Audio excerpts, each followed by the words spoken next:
एक बार फिर से आप सभी का स्वागत है। मैं हूं एल.एस. मिश्रा। आज हम लोग बजट की मुख्य विशेषताओं पर चर्चा कर रहे हैं। आप सभी को पता है कि बजट का प्रस्तुतिकरण एक संवैधानिक व्यवस्था है। भारतीय संविधान के अनुच्छेद 112 में यह स्पष्ट रूप से उल्लेख किया गया है कि संघीय सरकार प्रतिवर्ष वित्तीय वर्ष के प्रारंभ होने से पहले अपने आय और व्यय का विवरण संसद के पटल पर रखेगी और उसे ही आम बजट कहा जाता है। किंतु बजट शब्द का प्रयोग कहीं भी इस पूरी व्यवस्था में या संविधान के अंतर्गत नहीं किया गया है।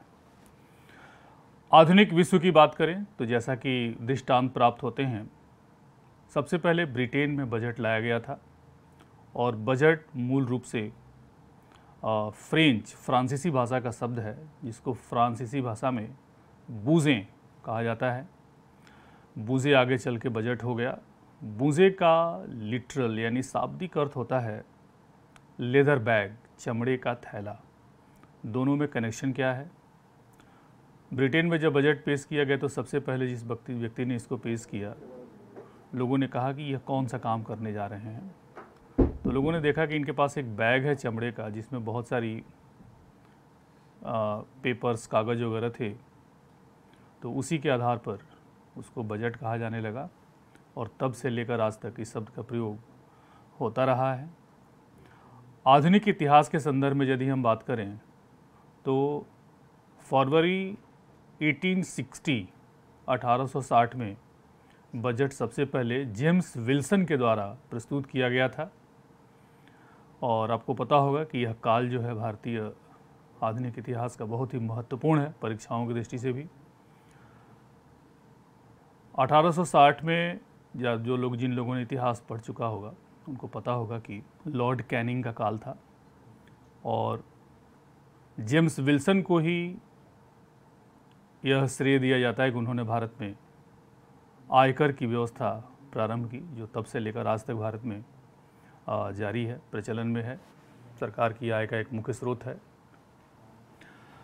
यदि हाल के वर्षों में हम बजट की बात करें तो आपको पता होगा कि 2017 में बजट में 3 महत्वपूर्ण परिवर्तन किए गए।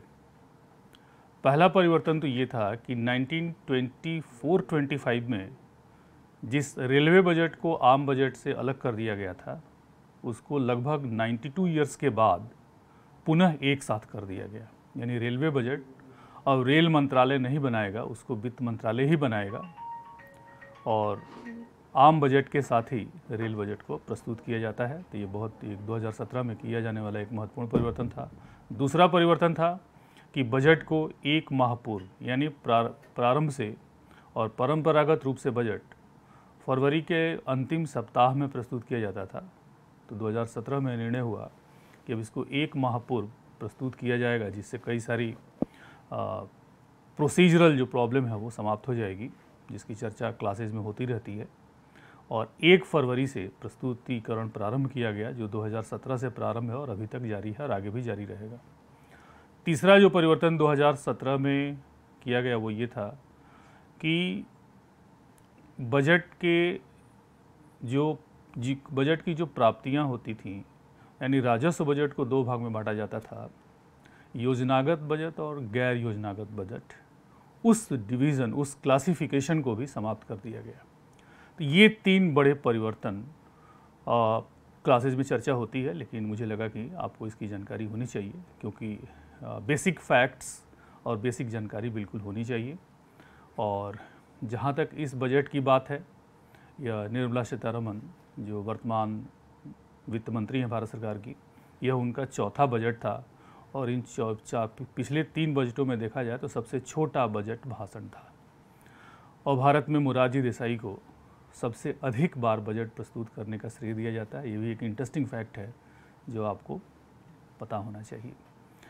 यदि हम इस बजट की बात करें, 2022-23 की बजट की बात करें, तो आपने ऐसी चर्चाएं सुनी होंगी कि बहुत ज़्यादा ये आम लोगों को समझ में नहीं आ रहा है। उसके पीछे कई कारण हैं।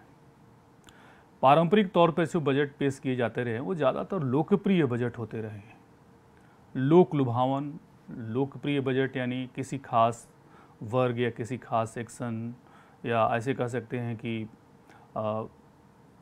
कोई ऐसे परिवर्तन किए जाते थे जिससे किसी को कुछ खास लाभ होता था या किसी को कुछ हानि हो सकती थी। उस तरह की बातें इस बजट में बहुत कम की गई हैं। लेकिन इसमें लॉन्ग टर्म विजन के साथ पूंजीगत व्यय पर अधिक मद का धन का निर्धारण करने का प्रस्ताव सरकार ने किया है। और इस बजट को इस तरीके से डिज़ाइन किया गया है कि इसकी बात की चर्चा भी की गई है उसमें, कि इस बजट का प्रभाव तात्कालिक रूप से उतना ज़्यादा नहीं होगा जितना कि आने वाले वर्षों में दिखाई देगा। और अब तक का सबसे बड़ा बजट भी है। लगभग 38 लाख करोड़ से 39 लाख करोड़ रुपए खर्च करने का इस बजट में प्रावधान किया गया, जो अब तक का सबसे अधिक व्यय माना जा रहा है। तो जिसको कैपेक्स बोलते हैं, यदि आप लोग न्यूज़पेपर देखते होंगे तो उसमें एक शब्द आता है कैपेक्स। कैप का मतलब कैपिटल हुआ और एक्स का मतलब कैपिटल एक्सपेंडिचर हुआ। तो इसमें कैपेक्स को बहुत ज़्यादा बढ़ाया गया है, जिसका फिगर आपको अभी हम लोग जब स्लाइड के थ्रू इसकी चर्चा करेंगे तो आपको दिखाई देगा। तो इसमें कृषि के क्षेत्र में, ग्रीन एनर्जी के क्षेत्र में, और सबसे अधिक इंफ्रास्ट्रक्चर, आधारभूत संरचना के विकास पर सबसे अधिक बल दिया गया है, जिससे जो विकास की गति को आगे ले जा सकती है। तो जाहिर सी बात है कि जब इस तरह की भावना और इस तरह के उद्देश्यों के साथ बजट लाया जाएगा तो उसके तात्कालिक प्रभाव कम दिखाई देंगे, और यदि लॉन्ग टर्म के प्रभाव की बात की जाए तो वो तो समय आने पर पता चलेगा। तो इसीलिए इस बजट की समझ जो है, जिनको अर्थव्यवस्था की समझ है वो लोग थोड़ा बहुत समझ पा रहे हैं, वरना आम आदमी के लिए ऐसा लगता है कि इस बजट में ऐसा कुछ नहीं है जिसकी चर्चा की जा सके। ठीक है, इस बजट में सरकार ने ज़्यादातर पिछले 6-7 वर्षों में जो सरकार की योजनाएं रही हैं उनको और ज़्यादा सुदृढ़ करने और उनको आगे बढ़ाने का काम इसमें की व्यवस्था इसमें की गई है, ताकि जो कुछ चल रहा है वो सही समय पर आगे चलकर पूरा हो सके। यानी उनकी एक निरंतरता को इसमें बनाए रखने का प्रयास किया गया है। इसमें एक खास बात इसकी दिखाई देती है। ठीक है, तो आइए, सरकार ने जो बजट प्रस्तुत किया है, सरकार के ही माध्यम से इसकी विशेषताओं पर हम लोग विचार करें और देखते हैं कि इसकी मुख्य विशेषताएं क्या हैं। एक चीज़ मैं कॉन्सेप्चुअल जो अवधारणा से संबंधित है आपको मैं पहले बता दूं। यहाँ पे लिखिए, देखिए विशेषताएं। 2022-23 वित्तीय वर्ष अभी प्रारंभ नहीं हुआ है, ध्यान रखना होगा आपको। 2022-23 वित्तीय वर्ष का प्रारंभ होगा 1 अप्रैल 2022 से, और 1 फरवरी को बजट प्रस्तुत किया गया। इसका मतलब ये हुआ कि बजट में जो भी घोषणाएं हुई हैं या जो भी बातें की गई हैं वह सब 1 अप्रैल 2022 से प्रभावी होंगी और अगले साल 31 मार्च 2023 तक प्रभावी रहेंगी। ठीक है, आइए विशेषताओं पे बात करते हैं। आप सभी को पता होगा कि बजट बनाने का काम वित्त मंत्रालय में जो 5 विभाग हैं उसमें एक सर्वाधिक महत्वपूर्ण विभाग है जिसका नाम है डिपार्टमेंट ऑफ इकोनॉमिक अफेयर्स, आर्थिक मामलों के विभाग। बजट बनाने का मुख्य कार्य उसी विभाग का होता है, जिसमें इस विभाग के कर्मचारियों और अधिकारियों और इस पूरे विभाग की पूरी भूमिका होती है। और बजट से एक दिन पहले, इसको शुरू करने के पहले इसकी मैं चर्चा कर दूं कि बजट से एक दिन पहले संसद में आर्थिक सर्वेक्षण, इकोनॉमिक सर्वे प्रस्तुत किया जाता है। एनडीए सरकार जब से आई 2014-15 से, इन्होंने 2 वॉल्यूम में इसको प्रस्तुत करना शुरू किया। उसके पहले एक ही वॉल्यूम आता था। इस बार के आर्थिक सर्वेक्षण में दोनों वॉल्यूम को एक साथ कर दिया गया है। आर्थिक सर्वेक्षण में बजट के पहले वाले वर्ष, यानी बजट का पहले वाला वर्ष होगा 2021-22, इसलिए आप यदि उसकी टाइटल देखेंगे तो उस पर लिखा होगा आर्थिक सर्वेक्षण 2021-22। उसमें 21-22 के दौरान सरकार द्वारा किए जाने वाले सभी आर्थिक क्रियाकलापों का विस्तृत विवरण होता है और उसको बहुत ही ऑथेंटिक माना जाता है। सभी लोग, पढ़ने वाले, पढ़ाने वाले, एग्ज़ाम की तैयारी करने वाले, किताब लिखने वाले, रिसर्च करने वाले, सभी लोग अपना डेटा वहाँ से कलेक्ट करते हैं, जिसकी चर्चा क्लासेस में समय समय पर होती रही है। तो आप सभी लोग भी आर्थिक सर्वेक्षण को पढ़ेंगे। इस बार दोनों वॉल्यूम को एक साथ लाया गया है। पहला चैप्टर जो होता है आर्थिक सर्वेक्षण का, उसको स्टेट ऑफ इकोनॉमी यानी अर्थव्यवस्था की स्थिति नाम दिया जाता है, और पहला चैप्टर जो होता है उस पूरी बुक का सिनॉप्सिस होता है, सारांश होता है। तो आप लोग पहले चैप्टर को, जो लोग भी आगामी वर्षों में इस साल या अगले साल परीक्षा में बैठने जा रहे हैं, पहले चैप्टर को कई बार पढ़ना होगा आपको। तो उससे पूरी बुक का एक ओवरव्यू आपको मिल जाएगा कि उसमें क्या लिखा गया है, और उसके बाद उसको धीरे धीरे आप एक एक करके पढ़ें। जल्दीबाजी में न पढ़ें आर्थिक सर्वेक्षण को, और उसको समझने का प्रयास करें। क्योंकि बेसिक्स की जानकारी आप सभी लोगों को हो चुकी है, तो आप बेहतर समझ उसकी रखेंगे। कहीं यदि कोई चीज़ नहीं समझ में आती है तो उसके लिए बहुत परेशान नहीं होना है, क्योंकि आपको समझाने के दृष्टि से उसको नहीं लिखा जाता है। सरकार का मुख्य उद्देश्य होता है कि इनोवेटिव टेक्निक्स के माध्यम से आर्थिक सर्वेक्षण का प्रस्तुतिकरण किया जाए।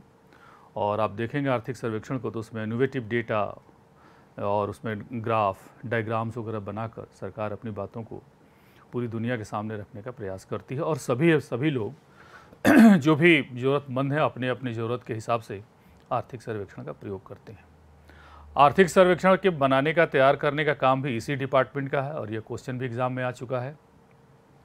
लेकिन इसमें जो मुख्य भूमिका होती है वो भारत सरकार के आर्थिक सलाहकार की होती है। आपको पता होगा कि एक नए आर्थिक सलाहकार कुछ ही हफ्ते पहले ज्वाइन किए, जिनका नाम है वी अनंत नागेश्वरन। नाम याद रखिएगा, वी अनंत नागेश्वरन। ये भारत सरकार के मुख्य आर्थिक सलाहकार हैं, और इन्हीं के देखरेख में, इन्हीं के मार्गदर्शन में आर्थिक सर्वेक्षण को तैयार किया जाता है। ठीक है, तो आर्थिक सर्वेक्षण आपको पढ़ना होगा। उसमें यदि उसको आप शुरू से अंत तक, लेकिन पहले चैप्टर को आप कई बार पढ़ेंगे। आइए देखते हैं इस बजट की मुख्य विशेषताएं क्या हैं। यहाँ पे एक शब्द का प्रयोग किया गया है, अमृत काल के लक्ष्य।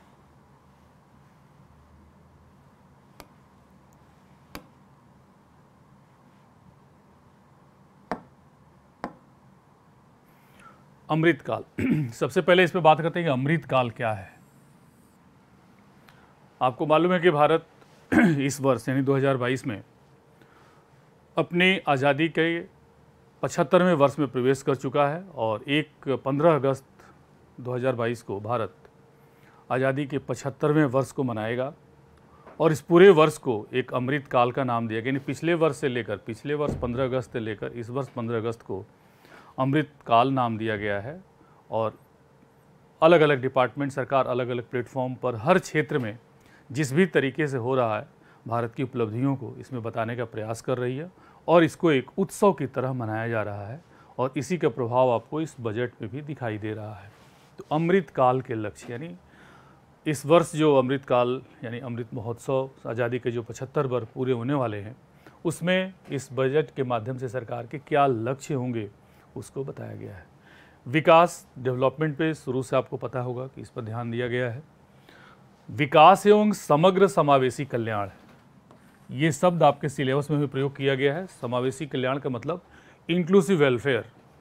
इंक्लूसिव वेलफेयर का मतलब कि सरकार की योजनाओं का लाभ और देश में जो भी तरक्की हो रही है उसका लाभ देश के हर व्यक्ति, यानी अंतिम पंक्ति में गरीब से गरीब व्यक्ति को भी उसका लाभ मिल सके, उसका लाभ प्राप्त हो सके, इस पर ध्यान दिया गया है, जैसा कि इस बजट में लिखा गया है। प्रौद्योगिकी जनित विकास, यानी विकास की जो दिशा होगी वो टेक्नोलॉजी लेड होगी, यानी उसमें टेक्नोलॉजी का प्रयोग ज़्यादा से ज़्यादा होगा। आपको पता है कि हम एक वैश्वीकृत दुनिया में रह रहे हैं, और दुनिया के विकसित देश टेक्नोलॉजी में बहुत आगे है। तो जाहिर सी बात है कि यदि हम टेक्नोलॉजी पर ध्यान नहीं देंगे तो विकास को उनके अनुरूप हम आगे ले नहीं जा सकते हैं, और इस पूरी प्रक्रिया में हम पीछे रह सकते हैं। तो इसके लिए टेक्नोलॉजी पर आधारित विकास को इसमें मुख्य उद्देश्य बनाया गया है। ऊर्जा संक्रांति, आप सभी को पता है कि भारत एक ऊर्जा का भूखा हुआ देश है। ऊर्जा और विकास आज के समय में दोनों एक दूसरे के पूरक हैं। ऊर्जा की समुचित उपलब्धता के बिना विकास की का सपना पूरा नहीं हो सकता है।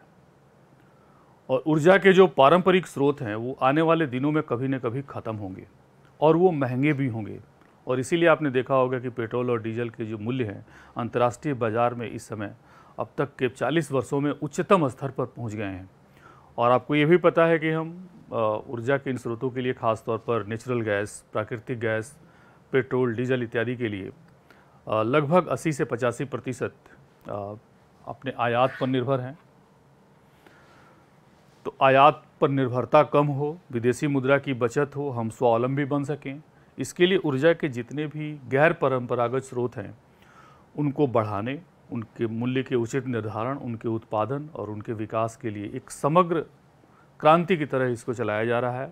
और आपको ये भी बता दूं कि भारत दुनिया में गैर परंपरागत ऊर्जा के विकास की दिशा में जो भी कार्यक्रम चला रहा है वो विश्व में सबसे बड़े कार्यक्रम है और बहुत तेज़ी से हम आगे बढ़ रहे हैं। और आपको ये भी पता होना चाहिए कि 2030 तक हमने लगभग 500 गीगावाट का लक्ष्य रखा है ग्रीन एनर्जी का। तो ये सभी बातें इसमें शामिल हैं। जलवायु परक कार्य को प्रोत्साहन, जलवायु परक मतलब सस्टेनेबल डेवलपमेंट, यानी विकास के साथ साथ हमें क्लाइमेट चेंज से उत्पन्न होने वाले प्रभावों और अपने बायोडाइवर्सिटी और प्राकृतिक संपदा को बनाए रखते हुए उसको कम से कम नुकसान पहुंचाते हुए इस कार्य को करना है, जो कि एक बहुत बड़ी चुनौती है न केवल भारत की बल्कि पूरी दुनिया के लिए। तीसरा उद्देश्य इसमें रखा गया है निजी निवेश से प्रारंभ होकर बहुतायत सार्वजनिक पूंजी निवेश तक चलने वाला सदचक्र। सदचक्र मतलब अंग्रेजी में इसको कहते हैं वर्चुअस साइकिल। यहाँ पे मैं एक बहुत कठिन हिंदी का प्रयोग किया गया है, शायद आप में से बहुत से लोग इसका पहली बार प्रयोग सुन रहे होंगे। ये कोई जरूरी नहीं कि अर्थव्यवस्था में इसका प्रयोग होता हो। Virtuous cycle and vicious cycle, ये दो शब्द होते हैं जो प्रयोग होते हैं। वर्चुअस साइकिल शब्द का प्रयोग, जिसका अर्थ यहाँ पे हिंदी में सदचक्र, सद मतलब अच्छा, वर्चुअस साइकिल का मतलब होता है कि ऐसा चक्र जिसके प्रभाव अच्छे हों, और दुष्चक्र विशियस साइकिल का अर्थ होता है जिसके प्रभाव बुरे होते हों। जैसे हम लोग क्लासेस में गरीबी के दुष्चक्र की बात करते हैं। रेगनर नक्से नाम के इतिहासकार ने यह बताया था कि जो विकासशील देश हैं वो गरीबी के दुष्चक्र में फंसे हुए हैं, एक ऐसे दुष्चक्र में है जिससे उनके लिए उससे बाहर निकलना उनके लिए काफ़ी मुश्किल है, और बाहर निकलने के लिए उस दुष्चक्र को उन्हें तोड़ना होगा। यहाँ पर उसकी बात नहीं की कर एक पॉजिटिव बात की जा रही है कि निजी निवेश से प्रारंभ होकर बहुतायत सार्वजनिक निवेश तक चलने वाला एक वर्चुअस साइकिल। इसको ऐसे समझिए आप कि परंपरागत रूप से या विकसित देशों से के साथ तुलना के रूप में देखा जाए तो ऐसा माना जाता है कि निजी निवेश अर्थव्यवस्था में जब तक नहीं होगा तब तक देश की प्रगति नहीं होगी, यानी निजी क्षेत्र को आगे आना होगा। और ये बात काफ़ी हद तक सही भी है। जिन भी देशों में और भारत के भी जिन क्षेत्रों में देखेंगे आप जहाँ निजी निवेश आया है वहाँ पे विकास बहुत तेज हुआ है, क्योंकि हमारी समस्याएं एक विकासशील अर्थव्यवस्था के तौर पर हमारी समस्याएं इतनी जटिल हैं कि आज भी उनसे हम जूझ रहे हैं। इसमें आलोचना प्रतिलोचना की कोई बात नहीं है, ये एक सभी लोग इस चीज़ को समझते हैं। तो समस्याएं इतनी जटिल रही हैं कि वहाँ पे सरकार इतनी सक्षम नहीं रही है, हमारे पास इतने संसाधन नहीं रहे हैं कि हम सभी पर एक समान रूप से फोकस कर सकें। तो इसलिए उसमें परिवर्तन दिखाई देता है और निजी क्षेत्र का निवेश उसमें आवश्यक हो जाता है। इस बार बजट में सरकार ने पहली बार निजी क्षेत्र के निवेश पर अपनी निर्भरता को कम करते हुए अपनी तरफ से बड़े पैमाने पर निवेश का प्रोग्राम तैयार किया है। ये इसका मतलब हुआ कि अब हम निजी निवेश को प्रोत्साहित करेंगे। ऐसा नहीं कि उनको हम क्रिपल कर रहे हैं या उनके लिए कुछ नकारात्मक काम कर रहे हैं, वो जैसे करना चाहें। मुख्य बात यह है कि आप ध्यान रखिएगा इस पूरे बजट में कहीं ना कहीं कोविड का जो नकारात्मक प्रभाव पूरी अर्थव्यवस्था पर है उसको मिनिमाइज, उसको न्यून करने का एक प्रयास किया गया है। तो आपको पता है कि निजी क्षेत्र भी काफ़ी प्रभावित है कोविड से। आर्थिक गतिविधियां बीच में पिछले 2020 कोविड के आने के बाद से काफ़ी ठप रही हैं। तो निजी क्षेत्र पर हम निर्भर न होकर सरकार अपनी तरफ से खुद प्रयास करे। तो जब अपनी तरफ से सरकार बहुत सारे निवेश का प्रोग्राम लेकर आएगी और बड़े पैमाने पर पूंजी का निवेश करेगी अर्थव्यवस्था में, और निजी क्षेत्र तो कर ही रहा है, तो इसका जो मल्टीप्लायर इम्पैक्ट होगा, मल्टीप्लायर इम्पैक्ट का मतलब होता है गुणात्मक प्रभाव आप कह सकते हैं, वो बहुत ज़्यादा होगा। और इसमें कहीं कोई नकारात्मक चीज़ नहीं होगी, यानी निजी निवेश भी होगा, उससे अधिक सरकार का निवेश होगा, और ये दोनों मिलकर विकास की एक ऐसी प्रक्रिया की शुरुआत करेंगे जो हमको हमारी विकास की रफ्तार को तमाम समस्याओं के बावजूद भी आगे तक ले जाने का रास्ता तैयार करेंगे। इसलिए यहाँ पे निजी निवेश से प्रारंभ होकर बहुतायत सार्वजनिक पूंजी निवेश तक चलने वाला सदचक्र, यानी वर्चुअस साइकिल,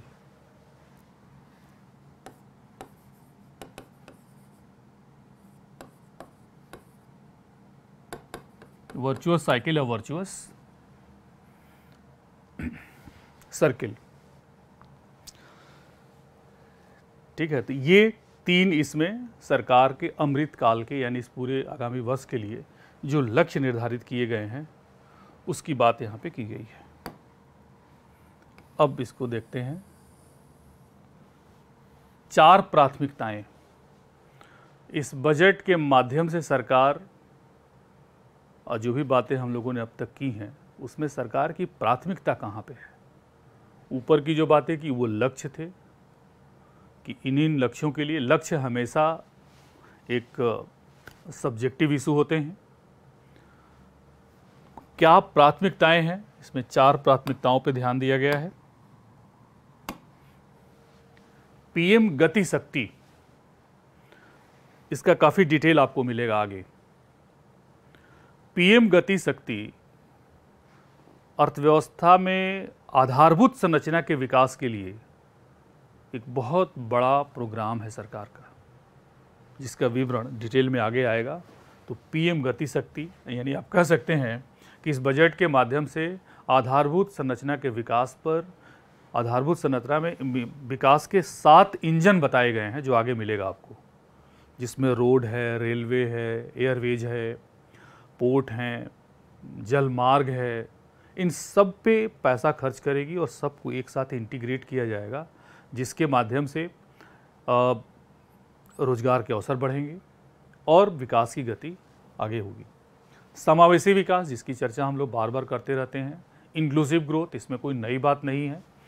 इंक्लूसिव ग्रोथ का मतलब यही है कि जो भी विकास के लाभ हो वो हर व्यक्ति तक यूनिवर्सली पहुँचे, यानी बिना किसी भेदभाव के, और ख़ास तौर पर वे लोग, समाज का वो तबका जो अभी तक इससे वंचित रहा है, समाज के वो लोग, वो परिवार, ऐसे परिवार जो मार्जिनलाइज्ड जिनको कहते हैं, जो वंचित रहे हैं, जो अंतिम पंक्ति में खड़े हुए हैं, उन तक इस विकास के लाभ को पहुंचाना ये सरकार की प्राथमिक जिम्मेदारी है।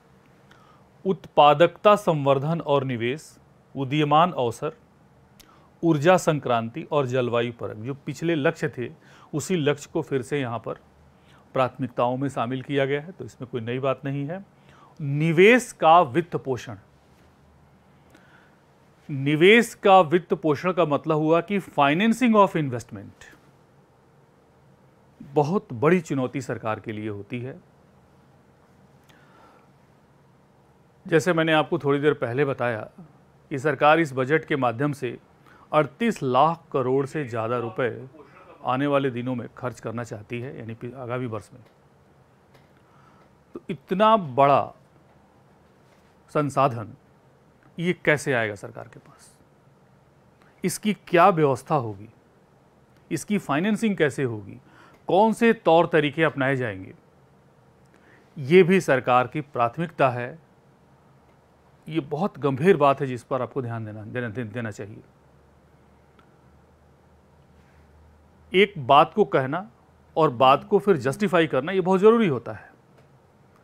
यदि सरकार केवल ये बता दे कि 38 लाख 39 लाख करोड़ रुपए हम खर्च करेंगे, तो एक स्वाभाविक प्रश्न आता है कि इतने पैसे कहाँ से आएंगे आपके पास। तो सरकार की नैतिक जिम्मेदारी बनती है कि वो बताएं कि कहाँ से आएंगे। इसका एक एग्जाम्पल मैं आपको देना चाहता हूँ। पिछले वर्ष हम लोग सभी लोग क्लास में विनिवेश के बारे में पढ़ चुके हैं, जिसमें सरकारी कंपनियों में सरकार अपनी हिस्सेदारी को कम करती है या सरकारी कंपनियों के कुछ हिस्से बेचती है आम लोगों के हाथों में और निजी क्षेत्रों के हाथों में, यानी अपनी अंश पूंजी को कम करती है सरकारी कंपनियों में। उसका विस्तृत विवरण यहाँ देने की कोई आवश्यकता नहीं है, तो बजट की मुख्य विशेषताएं पीछे रह जाएंगी।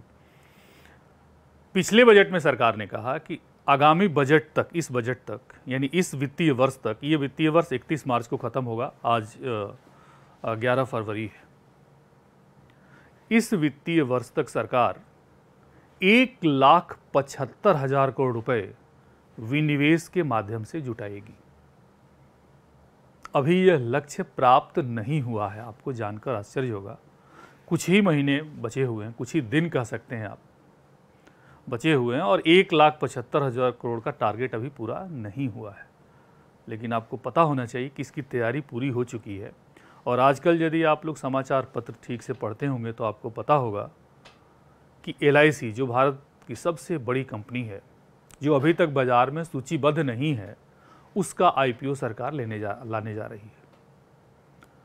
जैसे ही वो सूचीबद्ध होगी, अभी उसके बारे में पूरा डिटेल सामने नहीं आया है, आएगा तो आपको भी पता चलेगा, लेकिन इसमें ध्यान जरूर दीजिएगा आप। केवल इस IPO के माध्यम से 1 लाख करोड़ से ज़्यादा की प्राप्ति हो जाएगी। लेकिन इस बजट में आगे आप देखेंगे कि आगामी वर्ष के लिए जो लक्ष्य निर्धारित किया गया है वो काफ़ी कम किया गया है। अभी जो मैं बातें बोल रहा हूँ उस पर बड़े ध्यान से गौर करिएगा आप लोग। आगामी वर्ष के अगले वर्ष के बजट के लिए, यानी अगले वर्ष यानी 31 मार्च 2024, इस बजट के इस वित्तीय वर्ष के शुरू होने के बाद 22-23 का जब ये खत्म होगा, उस समय तक सरकार ने विनिवेश के माध्यम से जो राजस्व प्राप्ति का लक्ष्य रखा है वो मात्र 65,000 करोड़ का रखा है। आप तुलना करिए, पिछले बजट में 1,75,000 करोड़ का लक्ष्य रखा गया था, जो अभी तक पूरा नहीं हुआ। LIC का IPO आने के बाद उसकी पिक्चर क्लियर होगी कितना पूरा हुआ। ऐसा लग रहा है कि गवर्नमेंट लक्ष्य को प्राप्त कर लेगी। लेकिन अगले वर्ष के लिए इस लक्ष्य को कम कर दिया गया है। इसका सीधा इम्प्लीकेशन, जिसको बोलते हैं रीड बिटवीन द लाइन्स, ये छिपा हुआ है, सरकार बता नहीं रही है। लेकिन सरकार के इस लक्ष्य से ये साबित हो रहा है कि आगामी वर्षों में विनिवेश की प्रक्रिया धीमी रहेगी। यानी सरकार सरकारी कंपनियों में जो बड़े पैमाने पर अपनी हिस्सेदारी बेचती थी उसको कम किया जाएगा और कम ही राजस्व प्राप्ति का लक्ष्य रखा गया है। ठीक है, तो ये एक अपने आप में, तो कहाँ से वित्त पोषण होगा, पैसे कहाँ से आएंगे, ये सरकार जब तक नहीं बताती तब तक ये भरोसा करना, विश्वास करना मुश्किल होता कि इतनी बड़ी रकम सरकार कैसे लाएगी। तो इसलिए इसको भी सरकार ने अपनी प्राथमिकताओं में शामिल किया है कि इस फाइनेंसिंग को हमें कैसे करना है, जिसको समय समय पर आपको देखते रहना होगा। आगे बढ़ते हैं। यहाँ पे एक डायग्राम दिखाई देगा आपको।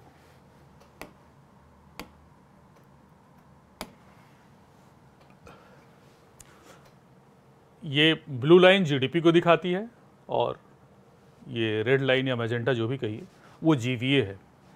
दोनों हम लोग क्लास में पढ़ते हैं, ग्रॉस डोमेस्टिक प्रोडक्ट, सकल घरेलू उत्पाद, और GVA ग्रॉस वैल्यू एडेड। ठीक है, दोनों में अंतर बता दूं आपको, सबको याद होगा। GDP में और GVA में अंतर, बेसिक अंतर ये है कि दोनों ही उत्पादन का मूल्य है। ध्यान रखिएगा, ये समानता हुई। जो भी देश में वस्तुओं और सेवाओं का एक दिए हुए समय यानी एक वित्तीय वर्ष में जो उत्पादन होता है उसको हम आमतौर पर GDP कहते हैं। अब यहाँ पे एक नया शब्द आ गया है GVA, तो दोनों में अंतर जानना हमें पता होना चाहिए। तो जो भी उत्पादन की वैल्यू होती है उसमें यदि टैक्स जोड़ देंगे तो GDP कहलाएगा और टैक्स नहीं जुड़ेगा तो GVA कहलाएगा। ये ध्यान में रखना आपको। यदि ये इसको हम समीकरण के रूप में देखेंगे तो GVA प्लस शुद्ध उत्पादन कर, यानी जो भी इंडायरेक्ट टैक्सेस लगते हैं, बराबर GDP। टैक्स को हटा देंगे तो GVA हो जाएगा, टैक्स जोड़ देंगे तो GDP हो जाएगा। दोनों ही उत्पादन के मूल्य को। यहाँ पे आप देखिए डायग्राम में ये दिखाया गया है। यदि हम GDP की बात, ब्लू लाइन की बात करें, ये जो स्थिति यहाँ पे दिखाई दे रही है, ये जो दिखाई दे रहा है, ये मार्च 2020 का इसकी स्थिति है। पहला लॉकडाउन जब लगा था, देखिए यहाँ पे लिखा हुआ है फर्स्ट लॉकडाउन। लगभग 4.5% GDP की ग्रोथ रेट थी। अचानक कोविड आया, लॉकडाउन लगाया गया अगले कई महीनों के लिए, और ऑलमोस्ट सभी आर्थिक गतिविधियां अचानक से ठप हो गई। उत्पादन कम हो गया। इसमें देखिए कितनी शार्प गिरावट आई है। ये माइनस में आ गया, ये लगभग -24% हो गया।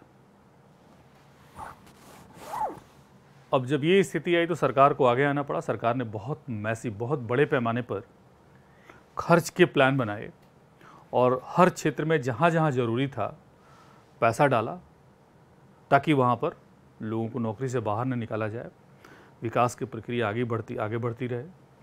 और उसके बाद जब उसकी वजह से सुधार शुरू हुआ तो फिर अचानक सुधार होने लगा। तो ये देखिए यहाँ पे वी टाइप का एक शेप बना हुआ है, जो अंग्रेजी का वी होता है, जिसको नाम दिया गया वी शेप्ड रिकवरी।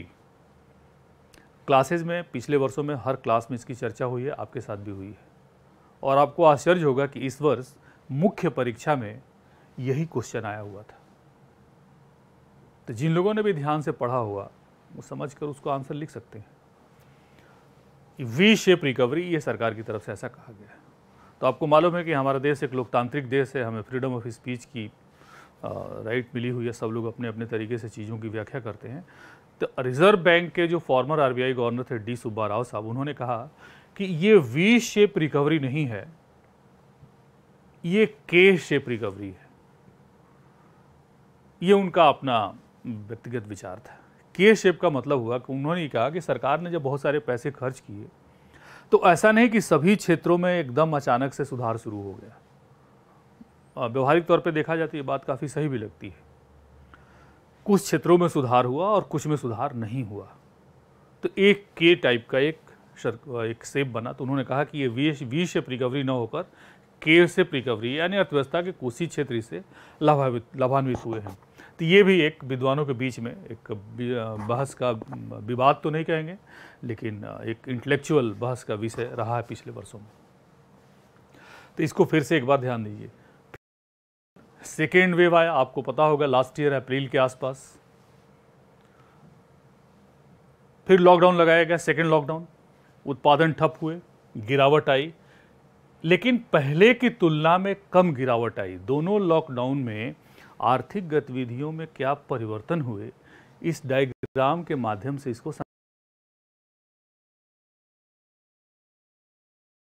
ध्यान रखिएगा। इन्हीं सब बातों को समझकर आपका एग्जामिनर क्वेश्चन बनाता है। क्वेश्चन बनाने के लिए कोई किताब लेके नहीं बैठते। यही सब ट्रेंड, यही सब प्रवृत्तियाँ वो देखते हैं, और ये तो काम और आसान हो गया। इस ट्रेंड्स को देखकर क्वेश्चन सेट कर देंगे। जिसने बजट को ठीक से पढ़ा होगा वो आंसर तुरंत निकाल देगा, जिसने नहीं पढ़ा होगा, जिसने इसको देखा ही नहीं होगा, उसके लिए समस्या खड़ी होगी। तो बजट पढ़ने का हमारा उद्देश्य इसका राजनीतिक विश्लेषण करना नहीं है, किसी सरकार करना नहीं है। हमारा उद्देश्य है कि हमारा जो अपना उद्देश्य है परीक्षाओं को पास करने का, और उसमें कैसे इसका प्रयोग किया जाए बजट के तथ्यों का, ये जानना हमारे लिए बहुत ज़रूरी है।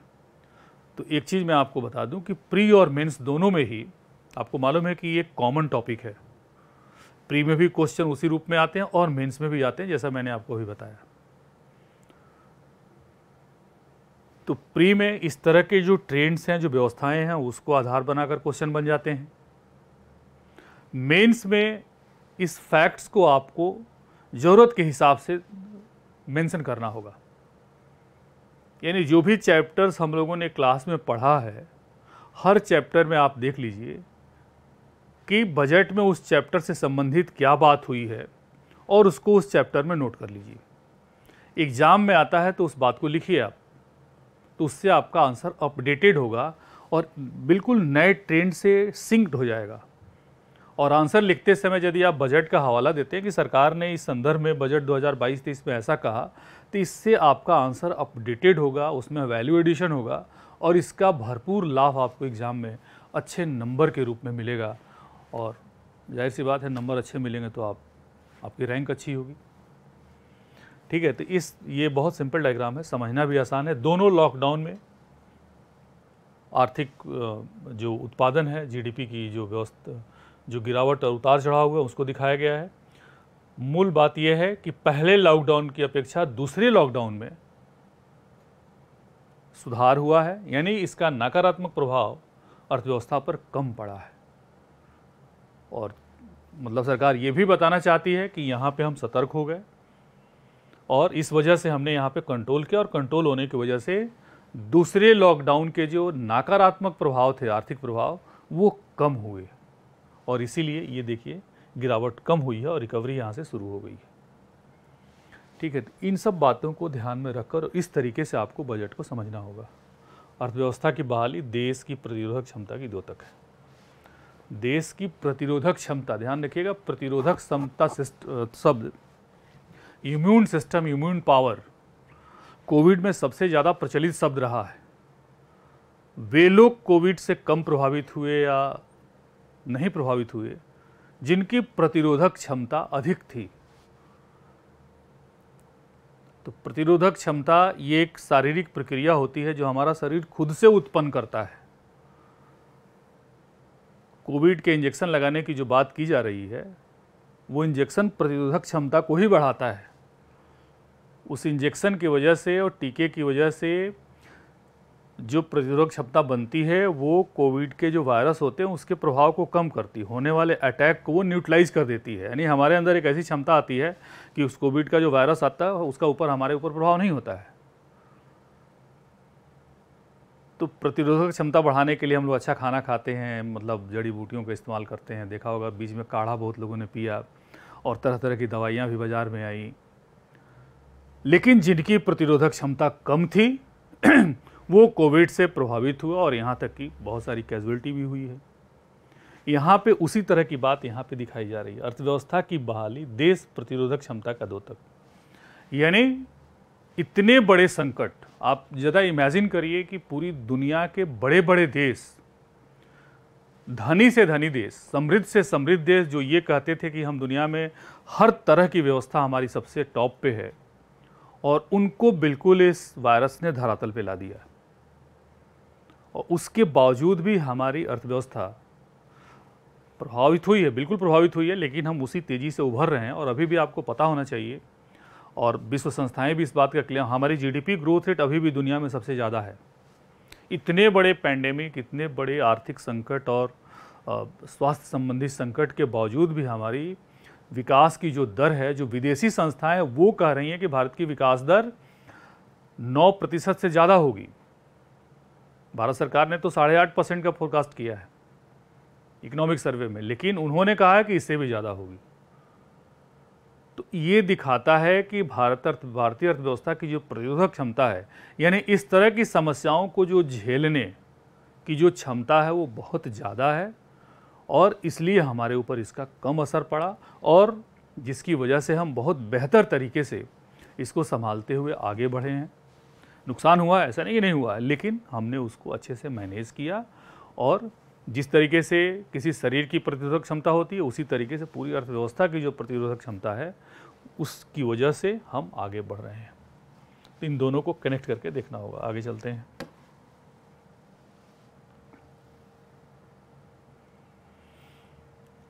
भारतीय अर्थव्यवस्था सतत बहाली का प्रदर्शन, इसमें डायग्राम दिया गया हो जिसको हम लोग आराम से एक बार समझने की कोशिश करेंगे। कोविड-19 वैक्सीन कवरेज, ये line percentage of adult population with first dose, यानी जो एडल्ट पॉपुलेशन है ये मेरी समझ से जनवरी 2022 तक का डेटा है। जनवरी यानी पिछले महीने तक के डेटा को इसमें अपडेट किया है सरकार ने। तो ये जो पूरी लाइन दिखाई दे रही है, ये जितने एडल्ट लोग हैं यानी 18 वर्ष से ऊपर वाले जो लोग हैं उनका वैक्सीनेशन जनवरी तक कितना हुआ, वो है 93%। यानी 18 वर्ष के ऊपर वाले लोगों में 100 में 93 आदमी वैक्सीनेटेड हो गया है।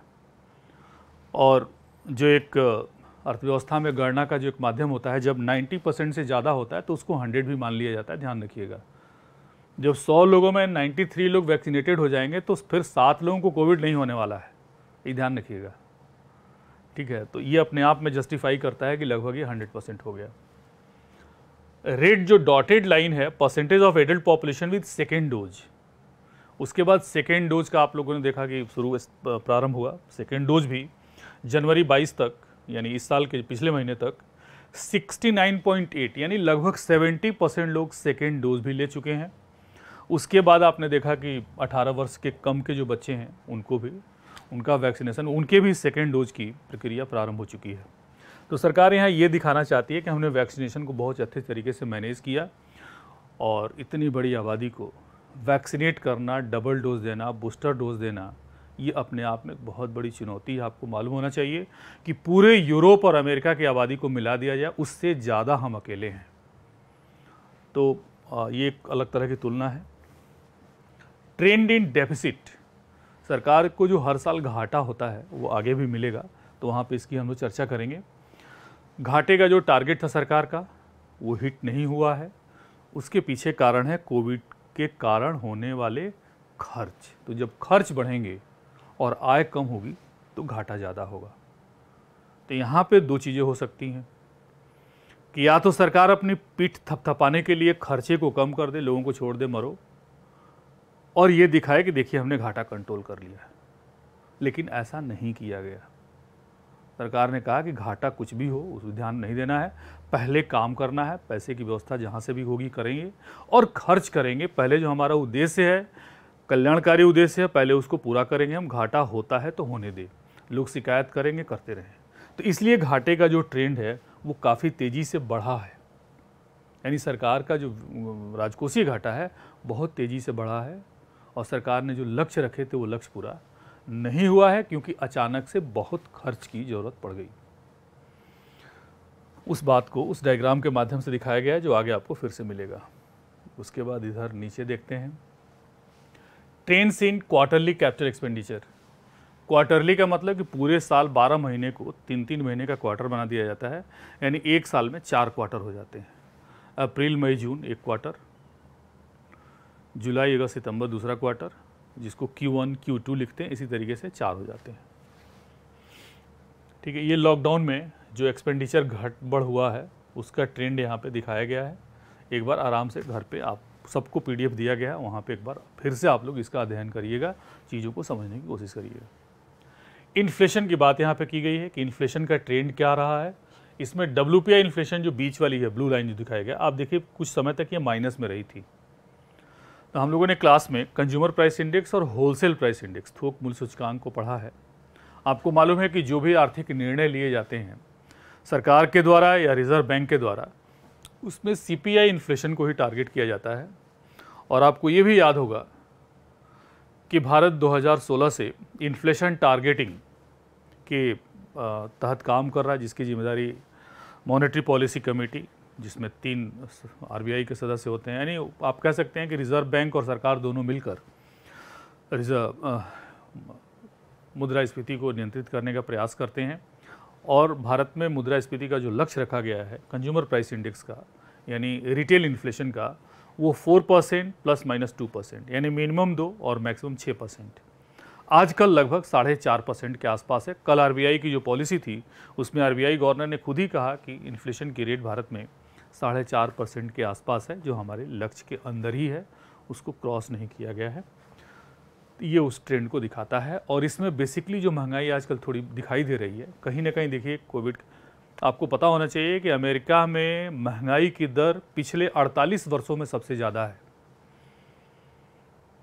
ध्यान रखिएगा, कल न्यूज़पेपर में भी आ सकता है। पिछले 48 वर्षों में महंगाई की दर अमेरिका जैसे धनी देश में 48 वर्षों में सबसे अधिक है। तो हम भी इसी दुनिया में रहते हैं, हम अछूते नहीं रह सकते हैं। लेकिन अभी जो महंगाई है उसके पीछे जो मूल कारण है, अन्य कारणों के अतिरिक्त और बहुत सारे कारण हैं, वो है अंतर्राष्ट्रीय बाजार में कच्चे तेल के मूल्यों में होने वाली वृद्धि। जब तेल के मूल्य बढ़ते हैं तो आप मान के चलिए कि हर चीज़ का दाम बढ़ने वाला है।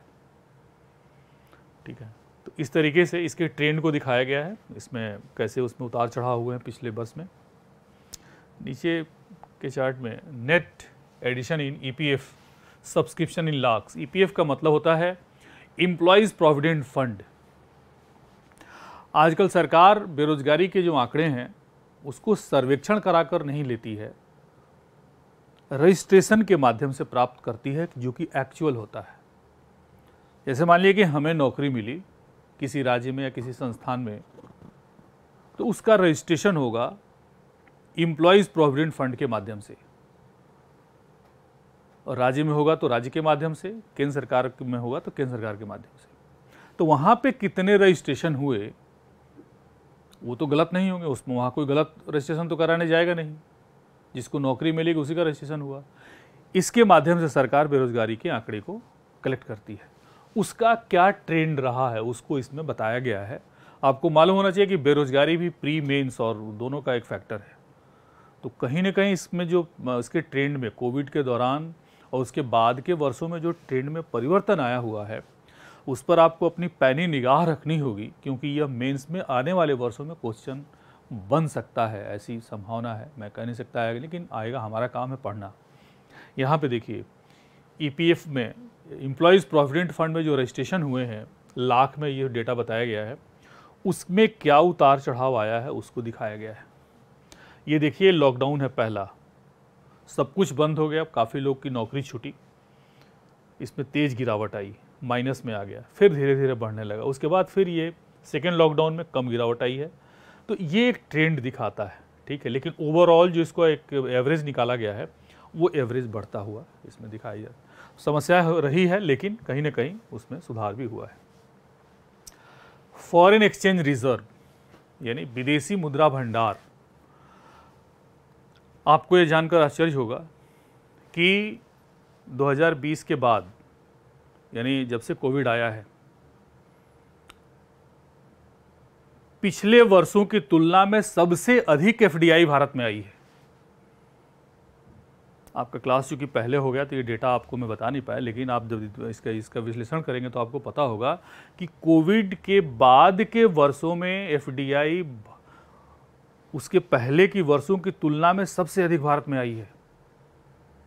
और उसके कारण और अन्य कारणों से विदेशी मुद्रा भंडार हमारा बढ़ा है। चूँकि आयात में भी कमी रही है, चूँकि आर्थिक गतिविधियाँ काफ़ी ठप थी, तो बाहर से सामान मंगाने की जिसको आयात हम कहते हैं उसमें कमी रही, तो उस वजह से हमारा विदेशी मुद्रा भंडार कम खर्च हुआ, तो वो भी एक कारण है। लेकिन आना बाहर से उस विकट स्थिति में ये भी एक बड़ी बात है। और इसकी वजह से विदेशी मुद्रा भंडार, जिसका किसी भी देश की अर्थव्यवस्था में एक बहुत ही महत्वपूर्ण स्थान होता है, उसके ट्रेंड को इसमें बताया गया है। यहाँ पे दो शब्द ध्यान देखिएगा, ये आपके प्री का क्वेश्चन भी बन सकता है और मेंस में ये समझ आंसर लिखने में आपको हेल्प करेगी। ये जो बार डायग्राम है ये फॉरेन एक्सचेंज रिजर्व यानी विदेशी मुद्रा भंडार को दिखा रहा है, और जो डॉटेड लाइन है ये इंपोर्ट कवर को दिखा रही है। इंपोर्ट कवर यानी आयात कवर, आप समझते हैं आयात को कवर करना। यहाँ पे थोड़ा सा ध्यान देकर बात को समझिए। जब भी हम आयात करते हैं तो उसके लिए भुगतान हमें विदेशी मुद्रा में करना होता है, तो उसके लिए हमारे पास विदेशी मुद्रा भंडार पर्याप्त मात्रा में होना चाहिए। यदि 1990 के संकट की हम बात करें तो विदेशी मुद्रा भंडार हमारे पास 1990 में आज़ादी के बाद अपने अंतिम मतलब न्यूनतम स्तर पर था, यानी एक हफ्ते के इंपोर्ट कवर के बराबर नहीं थे। यानी कहने का मतलब कि एक हफ्ते में जो विदेशों से सामान हम खरीदते हैं और उसके लिए जो विदेशी मुद्रा चाहिए थी उन दिनों, उसको भी पूरा करने के लिए पर्याप्त नहीं था, और ये संकट आया। आज की स्थिति ये देखना है आपको कि इंपोर्ट कवर यानी विदेशी मुद्रा भंडार की स्थिति ये है, और ये इंपोर्ट कवर घटता बढ़ता रहा है। यानी कम से जैसे मान लिए कि $650 बिलियन का हमारे पास भंडार है, तो इतने का इंपोर्ट हम बड़े आराम से कर सकते हैं। ये एक सामान्य तौर पे मानी जाने वाली बात है। तो दोनों में क्या रिलेशन है, इधर पिछले कुछ महीनों का आप देखिए तो जितना इंपोर्ट से ज़्यादा हमारे पास विदेशी मुद्रा भंडार है, और इधर की स्थिति उसकी उल्टी स्थिति को दिखाती है। ठीक है, तो ये एक ट्रेंड है जो आपको देखना होगा, जो दिखाता है कुल मिलाजुला के इसमें ये दिखाने का प्रयास किया गया है कि उतार चढ़ाव हुए हैं, लेकिन हमारे विदेशी मुद्रा भंडार में वृद्धि की वजह से हम एक बहुत ही कंफर्टेबल स्थिति में रहे हैं।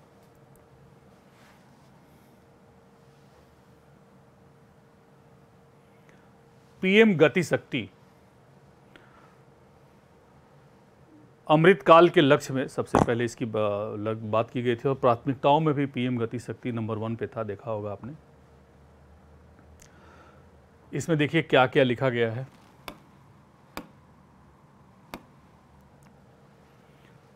सात इंजनों, ध्यान रखिएगा ये क्वेश्चन 7 इंजन यदि गवर्नमेंट टर्म का प्रयोग कर रही है तो ये टर्म हमारे लिए एग्जाम के ख्याल से भी इंपॉर्टेंट हो जाता है, जिसकी चर्चा मैंने शुरू में की आपको।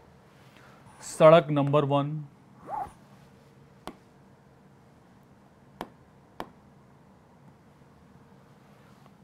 रेलवे, एयरपोर्ट, पोर्ट्स, सार्वजनिक परिवहन, पब्लिक ट्रांसपोर्ट, जल मार्ग,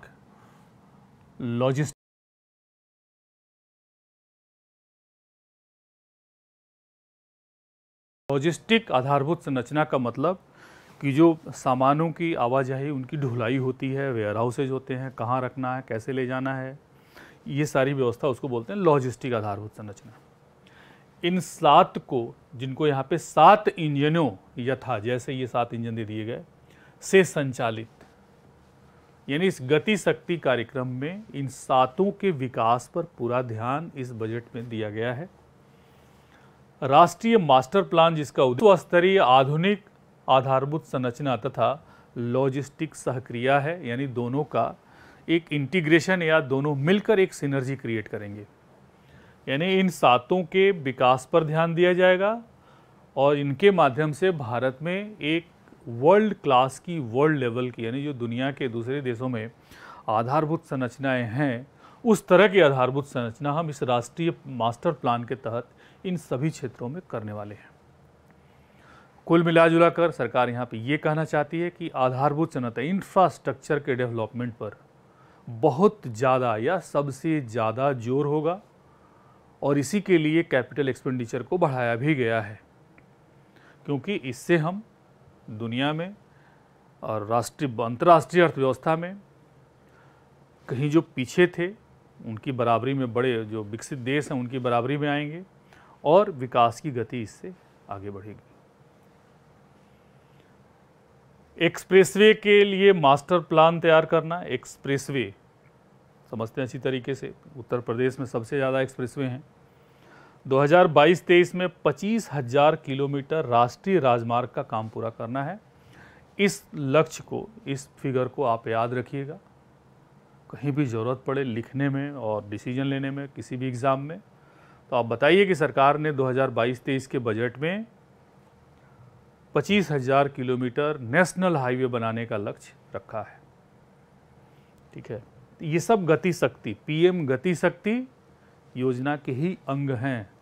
मुझे तो ऐसा भी लगता है कि कभी ये डायरेक्ट क्वेश्चन में मेन में बन सकता है कि पीएम गति शक्ति योजना की मुख्य विशेषताएं क्या हैं या कुछ भी ऐसा, क्योंकि इंफ्रास्ट्रक्चर भी आपके सिलेबस में है मेंस में, बजट भी आपके सिलेबस में है मेंस में, तो ये कहीं ना कहीं डायरेक्ट क्वेश्चन बनने का भी एक आधार यहाँ पे बनता है।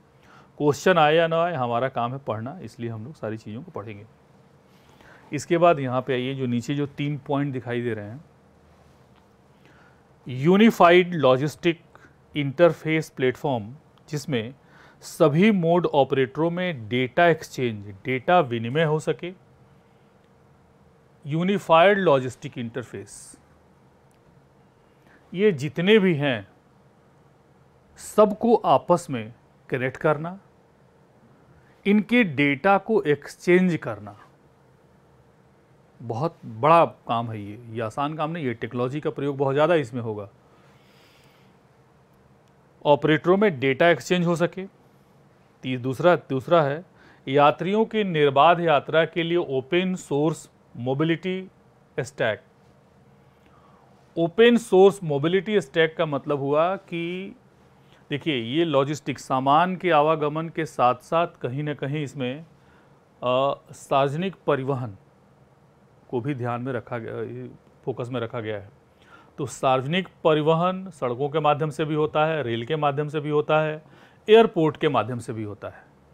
तो जो इसमें सार्वजनिक परिवहन वाले सेगमेंट हैं, यहाँ से जो यात्रियों के लिए काम करते हैं, निर्बाध यात्रा के लिए ओपन सोर्स मोबिलिटी, यानी जो भी उसमें बाधाएं हैं उन बाधाओं को दूर करना और मोबिलिटी को बढ़ाना, यानी यात्रा को निर्बाध करना, रुकावटों को कम करना।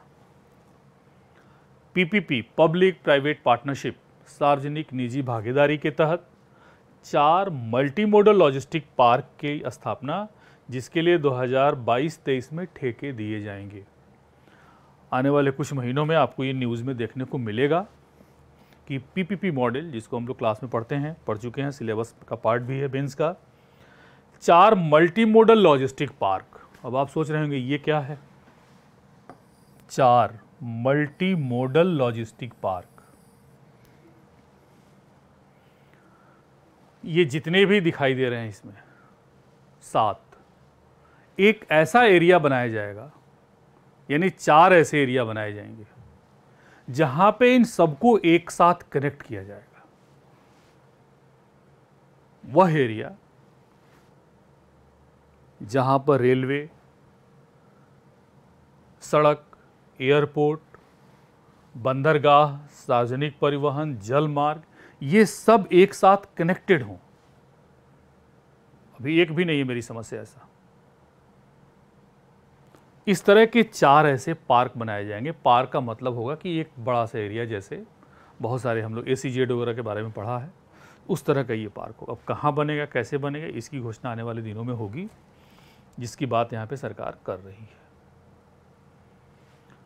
ठीक है, तो ये भी एक नई चीज़ है। एक आधारभूत संरचना के विकास में इसका बहुत बड़ा एक रोल होगा आने वाले दिनों में।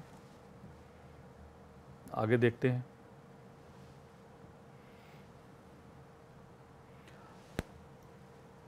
एकीकृत पोर्टल और रेलवे नेटवर्क। रेलवे नेटवर्क जिससे पार्सलों के प्रेषण में सुविधा हो।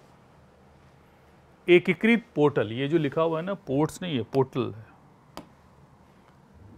ये पोर्टल है। पोर्टल मालूम है, कोई डिजिटल व्यवस्था है, प्लेटफॉर्म है, डिजिटल प्लेटफॉर्म है।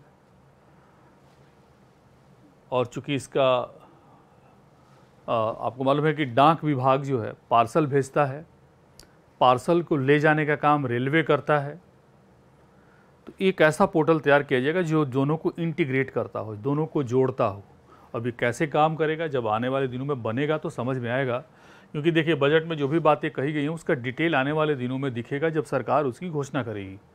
यहाँ पर तो सिर्फ उसकी आउटलाइन बताई जाती है। 1 स्टेशन 1 प्रोडक्ट, ये ध्यान रखिएगा, एक तरह का स्लोगन है। जैसे आपने देखा होगा कि उत्तर प्रदेश में एक योजना चलाई गई है, 1 डिस्ट्रिक्ट 1 प्रोडक्ट, एक जिला एक उत्पाद। किसी भी जिले में यदि कोई ऐसी खास उत्पाद की विशिष्टता है जहां पर उसको बढ़ावा देकर वहां रोजगार के अवसर क्रिएट किए जा सकें, तो हर जिले में एक ऐसे उत्पाद की पहचान की गई है। ऐसी योजना उत्तर प्रदेश में चलाई गई है। जैसे मान लीजिए कि मुरादाबाद पीतल के बर्तन के लिए मशहूर है, तो वहाँ उसको बढ़ावा देना, उसमें जो लोग लगे हुए हैं उनको बेहतर सुविधाएं मिलें, उसके लिए। जैसे बनारस है तो वहाँ पे हथकरघा का काम होता है, बनारसी साड़ियों का उत्पादन होता है और कारपेट्स वगैरह बनाए जाते हैं। तो हर ज़िले में इसी तरीके से ऐसे ऐसे एक एक उत्पाद, जिसको नाम दिया गया है एक जिला एक उत्पाद, ठीक उसी तरीके से 1 स्टेशन 1 प्रोडक्ट। एक खास स्टेशन को किसी एक प्रोडक्ट के लिए डेडिकेट किया जाएगा और वो स्टेशन उस प्रोडक्ट के लिए, उसके आवागमन के लिए बेहतर सुविधाएं उपलब्ध कराएगा। ठीक है, अब ये कैसे होगा आने वाले दिनों में पता चलेगा। कवच क्षेत्र का विस्तार। कवच का मतलब होता है कवरेज, इसको अंग्रेजी में हम लोग कवरेज कहते हैं, कि कवरेज को बढ़ाना। तो इस फील्ड में कवरेज, अब यहाँ पे डिटेल चूँकि नहीं लिखा हुआ है, तो कवरेज कैसे बढ़ाया जाएगा, यानी जो पहले से चल रहा उसके कवरेज को, उसके एरिया को और ज़्यादा बढ़ाया जाएगा, ये इसका मतलब निकलता है यहाँ पे। नई जनरेशन की 400 वंदे भारत। देखिए, हिंदी में काफ़ी गलतियाँ भी हैं इसमें, चूँकि ऐसा होना नहीं चाहिए लेकिन हुआ है। ट्रेन्स, वंदे भारत ट्रेन आपको पता है चल रही, अभी तो जैसे न्यू दिल्ली से वाराणसी के लिए चलाई गई है। इसमें ये इम्पॉर्टेंट नहीं है कि 400 ट्रेन चलाई जाएगी, इसमें महत्वपूर्ण ये है कि ये सभी ट्रेनें भारत में बनेगी। इनका एक एक पुर्जा, एक एक पार्ट भारत में तैयार होगा, ये इसमें महत्वपूर्ण है, और वो भी आधुनिक तरीके से। तो यदि 400 वंदे भारत ट्रेनें इतने बड़े पैमाने पे, एक ट्रेन का मतलब आप समझिए उसमें कितनी चीज़ों की ज़रूरत पड़ती है। सीट के लिए लेदर की ज़रूरत पड़ती है, स्टील की ज़रूरत पड़ती है, लोहे की ज़रूरत पड़ती है, किल की ज़रूरत पड़ती है, वॉश बेसिन में तरह तरह के जो ऑपरेटर्स लगे होते हैं उनकी ज़रूरत पड़ती है। आखिर ये कहीं ना कहीं तो बनेगा ना। तो बनेगा तो कौन बनाएगा? देश की कंपनियां बनाएंगी। कंपनियां बनाएंगी तो उनके यहाँ रोज़गार बढ़ेगा कि नहीं बढ़ेगा? तो इस तरीके से इसको तैयार किया गया। देखने के लिए केवल वंदे भारत ट्रेन बनना नहीं है, उसके पीछे जो तमाम आर्थिक गतिविधियों को एक बूस्ट मिलेगा, वो ज़्यादा इम्पोर्टेंट है। ठीक है, तो नई जनरेशन की, अब नई जनरेशन में जो अभी वंदे भारत चल रही है उसको और क्या अपडेट कर रहे हैं, कैसे मॉडिफाई कर रहे हैं, उसमें और नया क्या होगा, ये देखने वाली बात होगी। सार्वजनिक शहरी परिवहन और रेलवे स्टेशनों के बीच मल्टी मॉडल संपर्क। सार्वजनिक शहरी परिवहन और रेलवे स्टेशनों के बीच मल्टी मॉडल संपर्क का मतलब कि कंजेशन को कम करना, भीड़ भाड़ को कम करने के लिए इसको बनाया जाएगा। परंपरागत सड़कों के दीर्घकालिक विकास के रूप में नेशनल रोपवे डेवलपमेंट प्लान। देखिए, आपको पता होना चाहिए, परंपरागत सड़कों के दीर्घकालीन विकल्प के रूप में, परंपरागत सड़कों का मतलब हुआ कि जो सड़कें हम लोग आज तक यूज करते आए हैं, लेकिन आपको पता होगा कि पहाड़ी क्षेत्रों में खास तौर पर एक पहाड़ी से दूसरी पहाड़ी दिखाई भी देती है, लेकिन जब वहाँ जाना होता है तो कई किलोमीटर का चक्कर लगाना पड़ता है। आप लोग वाकिफ होंगे, कई जगहों पे आते जाते होंगे तो। लेकिन यदि उसको सीधा देखा जाए एरियल व्यू से तो वो दूरी बहुत कम होती है, लेकिन सड़क मार्ग की दूरी उस विशेष भौगोलिक क्षेत्र की वजह से बहुत कम दिखाई देती है। तो ऐसे जगहों की पहचान की जाएगी और पहचान करके सड़कें तो रहेंगी जैसे हैं वैसे, उनके साथ साथ रोपवे का भी विकास किया जाएगा। रोपवे भी एक तरह की टेक्नोलॉजी है जो पहले से ही है, कोई नई नहीं है। तो जितना हम बहुत सारा चक्कर लगा के जाते हैं उसमें हमारा टाइम भी ख़राब होता है, और टाइम ख़राब होने के साथ साथ आजकल ईंधन भी एक बड़ी समस्या हो गई है। और ज़्यादा ईंधन, पेट्रोल डीजल का प्रयोग का मतलब कि ज़्यादा प्रदूषण और पर्यावरण की ज़्यादा हानि। तो इससे भी हम बचेंगे, समय बचेगा, प्रदूषण कम होगा, कॉस्ट इफ़ेक्टिव होगा और एक अलग तरह का मतलब एन्जॉयमेंट भी होगा। तो ये इस तरह से सरकार इसको, ये मेरी समझ से पहली बार ऐसा किया गया है कि सड़कों के विकल्प के रूप में रोपवे को देखा जा रहा है। तो जहाँ भी इसकी संभावनाएं होंगी, जाहिर सी बात है कि ऐसे पहाड़ी क्षेत्रों में इसकी संभावनाएं बहुत ज़्यादा हैं। पहले से भी रोपवे हैं कई जगहों पे, और अब इसको और ज़्यादा फोकस्ड तरीके से बढ़ाया जाएगा। आधारभूत संरचनात्मक परियोजनाओं के लिए क्षमता विकास, कैपेसिटी बिल्डिंग। कैपेसिटी बिल्डिंग का मतलब ये हुआ कि कहाँ पे किस तरह की संरचना होनी चाहिए, उसका विकास कैसे करें हम, उसके लिए क्या टेक्नोलॉजी होनी चाहिए, उसके लिए संसाधन कहाँ से आएंगे, इस पर भी हमें ध्यान देना होगा ताकि एक लंबे समय तक इस काम को हम आगे कर सकें।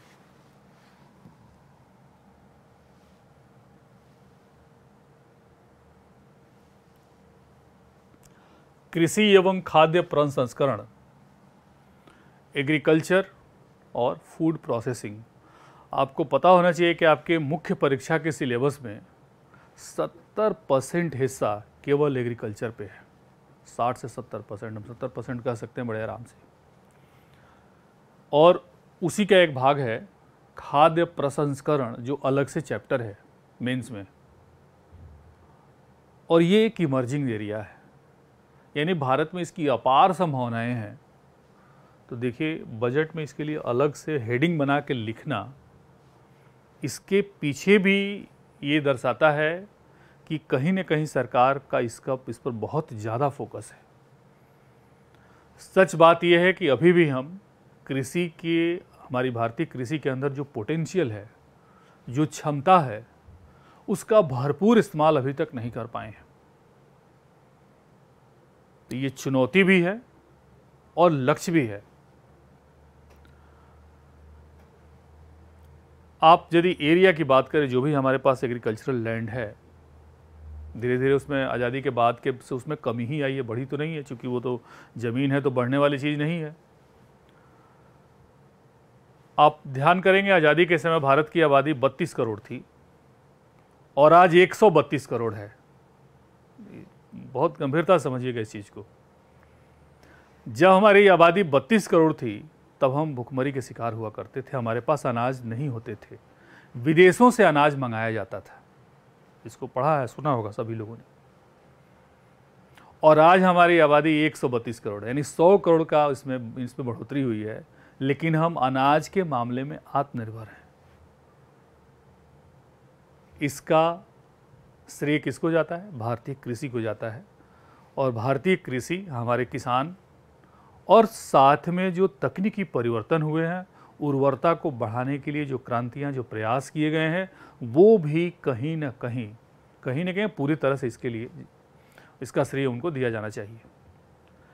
इतना होने के बाद भी भारतीय कृषि की जो अपार संभावनाएं हैं अभी भी बनी हुई हैं,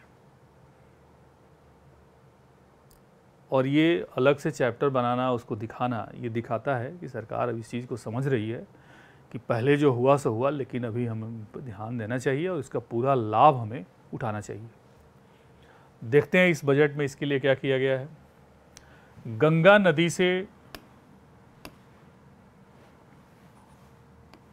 नदी से सटे कृषक भूमि से प्रारंभ होने वाले रसायन मुक्त प्राकृतिक कृषि को प्रोत्साहन, यानी जिन राज्यों और जिन क्षेत्रों से गंगा नदी गुजरती है उनके आसपास के क्षेत्रों में ऑर्गेनिक फार्मिंग को बढ़ावा देना, ये इसका मूल उद्देश्य है। तो जाहिर सी बात है कि आसपास के क्षेत्रों का विकास होगा, ऑर्गेनिक फार्मिंग होगी, एक अलग तरीके से, मतलब न्यूनतम लागत में कृषि की जाएगी, तो इसका लाभ सीधे सीधे किसान को मिलेगा।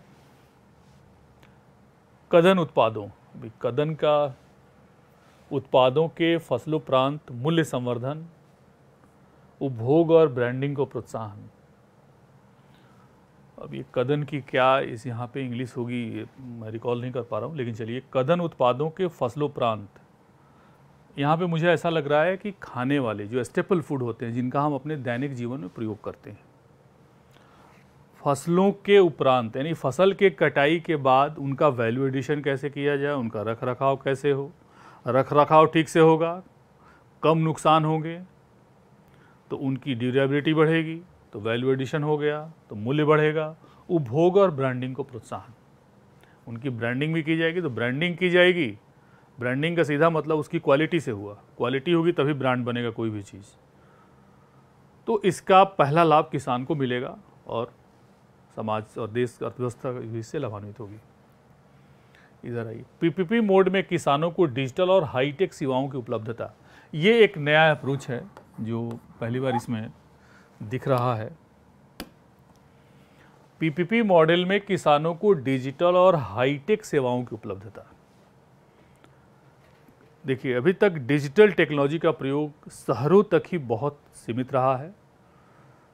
शहरों के आसपास और शहरों में, बड़े शहरों में, औद्योगिक क्षेत्रों में रहने वाले लोग और औद्योगिक इकाइयाँ इनका प्रयोग बड़े पैमाने पर करती रही हैं। यहाँ पे अब इसको सरकार किसानों तक ले जाने की कोशिश कर रही है पीपीपी मॉडल पर। अब पीपीपी मॉडल यानी इसमें सरकार भी होगी और साथ में प्राइवेट कंपनियाँ होंगी।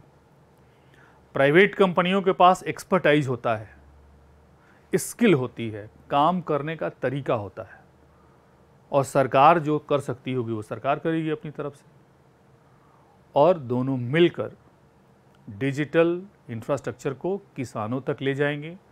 कैसे उसका खेती में फ़ायदा होगा, किस रूप में होगा, पहले पायलट प्रोजेक्ट लेकर आते हैं कि सभी किसानों को यूनिवर्सली प्रोवाइड करेंगे, ये सब आने वाले दिनों में देखने को मिलेगा।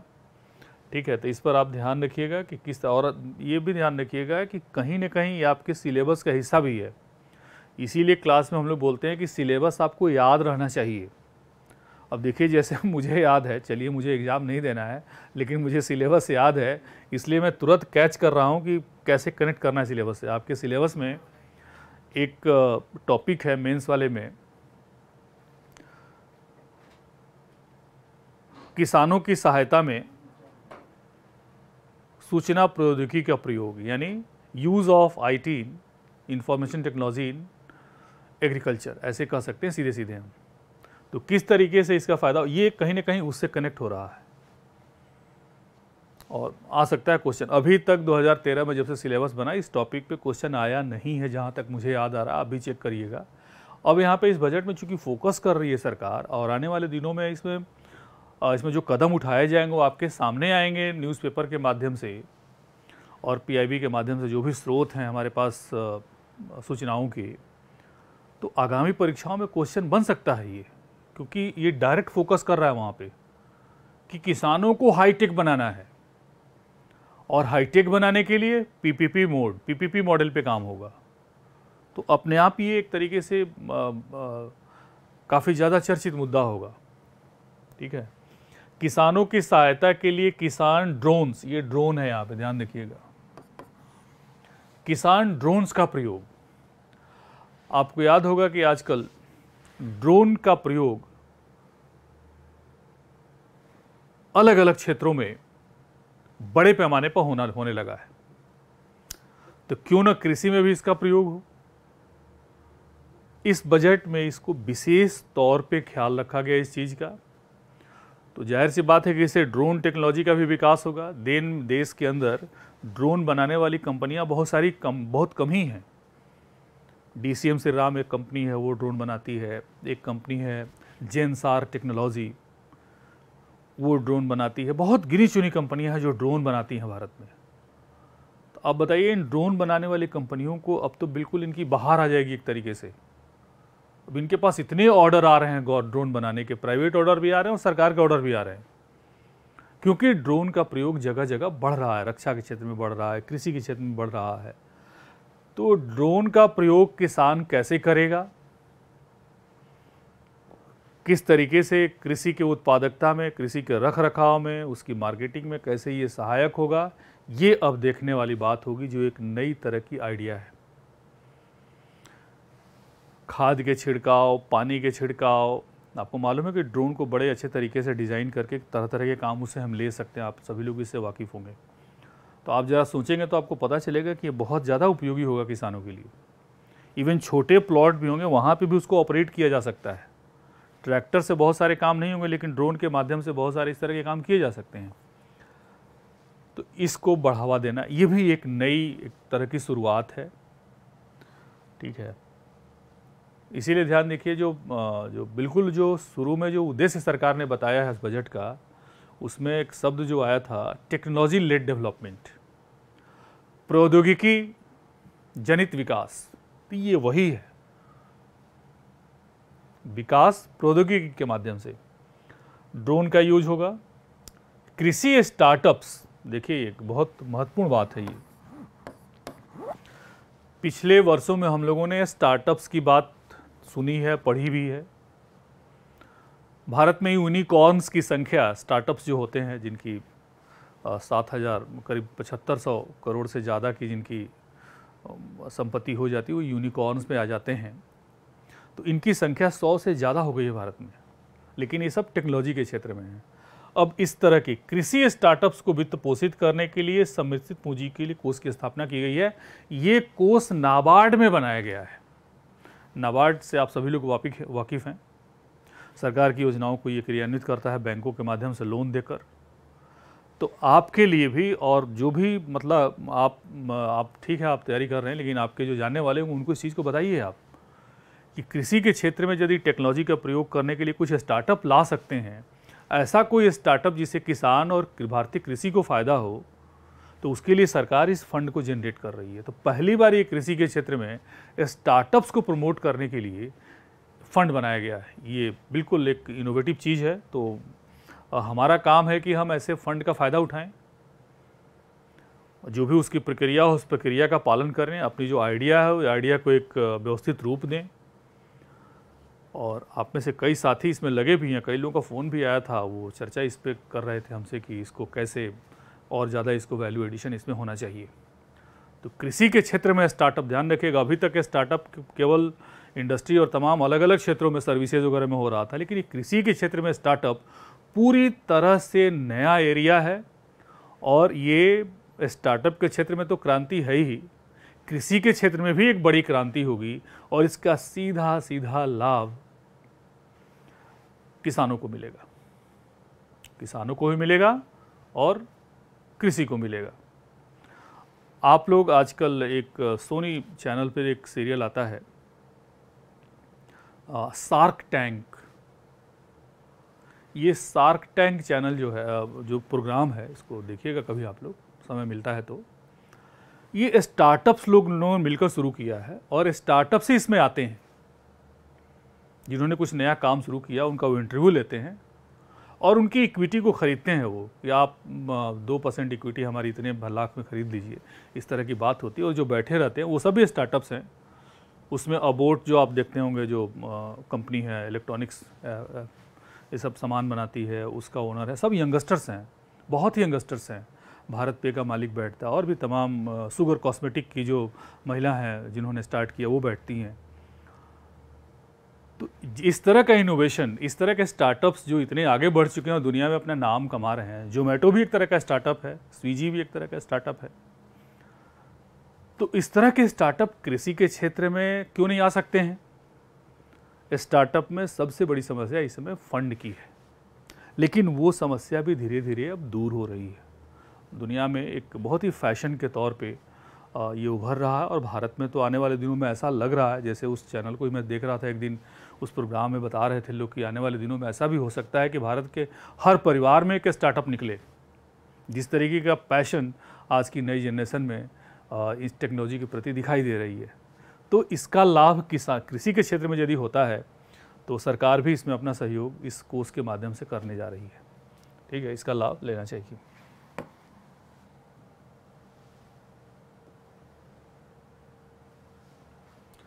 Enhanced procurement to support higher distribution during pandemic, कोई खास इंपॉर्टेंट नहीं है। मतलब किस तरीके से प्रोक्योरमेंट जो है खरीदारी सरकार ने ज़्यादा की है कृषि से। आपको पता होना चाहिए कि पेंडेमिक के बावजूद भी भारत में कृषि उत्पादन का जो रिकॉर्ड उत्पादन हुआ है, और रिकॉर्ड तरीके से सरकार ने खरीदारी भी की है। खरीदारी करना सरकार की मजबूरी है, इसलिए कि करीब 80 करोड़ लोगों को, आपको पता भी है कि फ्री ऑफ कॉस्ट जो दिया जा रहा है व्हीट राइस वगैरह, तो उसके लिए सरकार के पास पूरा सफिशिएंट वो चाहिए। तो उसके लिए भी सरकार खरीदारी कर रही है, और सरकार खरीदारी करने से किसान भी लाभान्वित होते हैं। तो ये इसमें दिखाया गया एक डेटा है, आप देखिएगा इसको। Record food grain production in billion turns, देखिए यहाँ 300 मिलियन टन का 2020-21 में उत्पादन का ग्राफ दिखाया गया है। और रिसेंटली भी ये न्यूज़ था कि अभी जो खरीफ का जो उत्पादन हुआ भारत में, रिकॉर्ड उत्पादन हुआ है। आगे है यहाँ पे केन बेतवा लिंक प्रोजेक्ट का क्रियान्वयन, जिसमें 9.1 लाख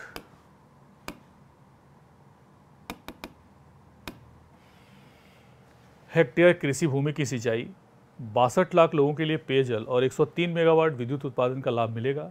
ऐसा ही 5 और परियोजनाएं क्रियान्वित करने की प्रक्रिया में है। देखिए, ये नदियों को आपस में जोड़ने का जो कॉन्सेप्ट है, ये नया नहीं है। इसको अटल बिहारी वाजपेयी की जब सरकार थी वर्षों पहले, तो उन्होंने इसको शुरू किया था। उसके पीछे मूल अवधारणा थी कि भारत में एक ही साथ एक ही समय पर कहीं बाढ़ और कहीं सूखे की स्थिति होती है, तो क्यों ना सभी नदियों को आपस में जोड़ दिया जाए ताकि इस तरह की स्थिति उत्पन्न न होने पाए। हालांकि बहुत सारे पर्यावरणविद और तमाम लोगों ने इस पर क्वेश्चन भी उठाए थे कि ऐसा करना ठीक नहीं है, तरह तरह की समस्याएं खड़ी होंगी। तो बीच में ये काफ़ी ठप रहा है एक तरीके से। लेकिन फिर से यहाँ पर कि आपको पता है कि केन नदी जो है उत्तर प्रदेश में आती है और बेतवा नदी मध्य प्रदेश में, दोनों को लिंक किया जाएगा। तो पहले तो लिंक करने का उद्देश्य केवल यही था कि सिंचाई हो जाएगी और दोनों नदियों के पानी जो है उसकी लेवलिंग हो जाएगी। लेकिन यहाँ पर अब इसके दायरे को बढ़ाया गया है। अब केवल सिंचाई नहीं होगी, 9.1 लाख हेक्टेयर कृषि भूमि की सिंचाई तो होगी, साथ में पेयजल। आपको मालूम है कि जल शक्ति मिशन के माध्यम से हर गांव में पीने का शुद्ध जल पहुंचाया जा रहा है। तो 62 लाख लोगों के लिए पेयजल भी उपलब्ध होगा। पेयजल, शुद्ध पेयजल भी भारत के लिए एक बड़ी समस्या रही है। और साथ में 103 मेगावाट बिजली का उत्पादन भी होगा। तो नदियों को जोड़ना ऐसा लगता है एक सामान्य प्रक्रिया है, लेकिन इसके माध्यम से अब इसमें टेक्नोलॉजी का प्रयोग करके ये 3 तरह के फ़ायदे उठाए जाएंगे: सिंचाई, पेयजल और विद्युत उत्पादन। और ऐसी 5 और परियोजनाएं सरकार शुरू करेगी। तो आने वाले दिनों में जब ये 5 परियोजनाएं शुरू की जाएंगी तो उसकी जानकारी आपको प्राप्त होगी। तो उसको देखते रहिएगा कि कौन कौन सी और योजनाएं हैं जिनको प्रारंभ करने जा रही है सरकार। ठीक है, अभी केन और बेतवा को लिंक करने का कार्यक्रम ये चलने वाला है। ठीक है, resilient growth in agree sector, कृषि के क्षेत्र में जो ग्रोथ, उतार चढ़ाव आए हैं उसको इस ग्राफ के माध्यम से दिखाया गया है। शिक्षा,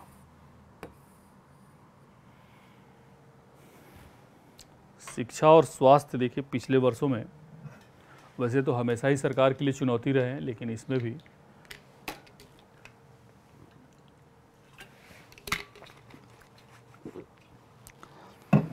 इसके लिए क्या प्रावधान किए गए हैं इसको देखते हैं। गुणवत्ताप्रद शिक्षा का सार्वभौमिकरण। सार्वभौमिकरण का मतलब होता है इसका यूनिवर्सलाइजेशन, यानी बिना डिस्क्रिमिनेशन के सभी को क्वालिटी एजुकेशन देना, बिना किसी भेदभाव के, लड़का हो लड़की हो कोई भी हो। 1 क्लास 1 टीवी चैनल, देखिए एक नया प्रोग्राम शुरू किया गया है। 1 क्लास 1 टीवी चैनल कार्यक्रम को 200 टीवी चैनलों पर दिखाना। पहले भी कार्यक्रम इस तरह के घोषित किए गए हैं, लेकिन यहाँ पे सरकार ने कहा कि हर टीवी चैनल को, यानी लगभग इसमें 200 में लगभग सभी आ जाएंगे, कोई न कोई एक शिक्षा से जुड़ा हुआ कार्यक्रम अपने यहाँ ऑर्गेनाइज करना होगा।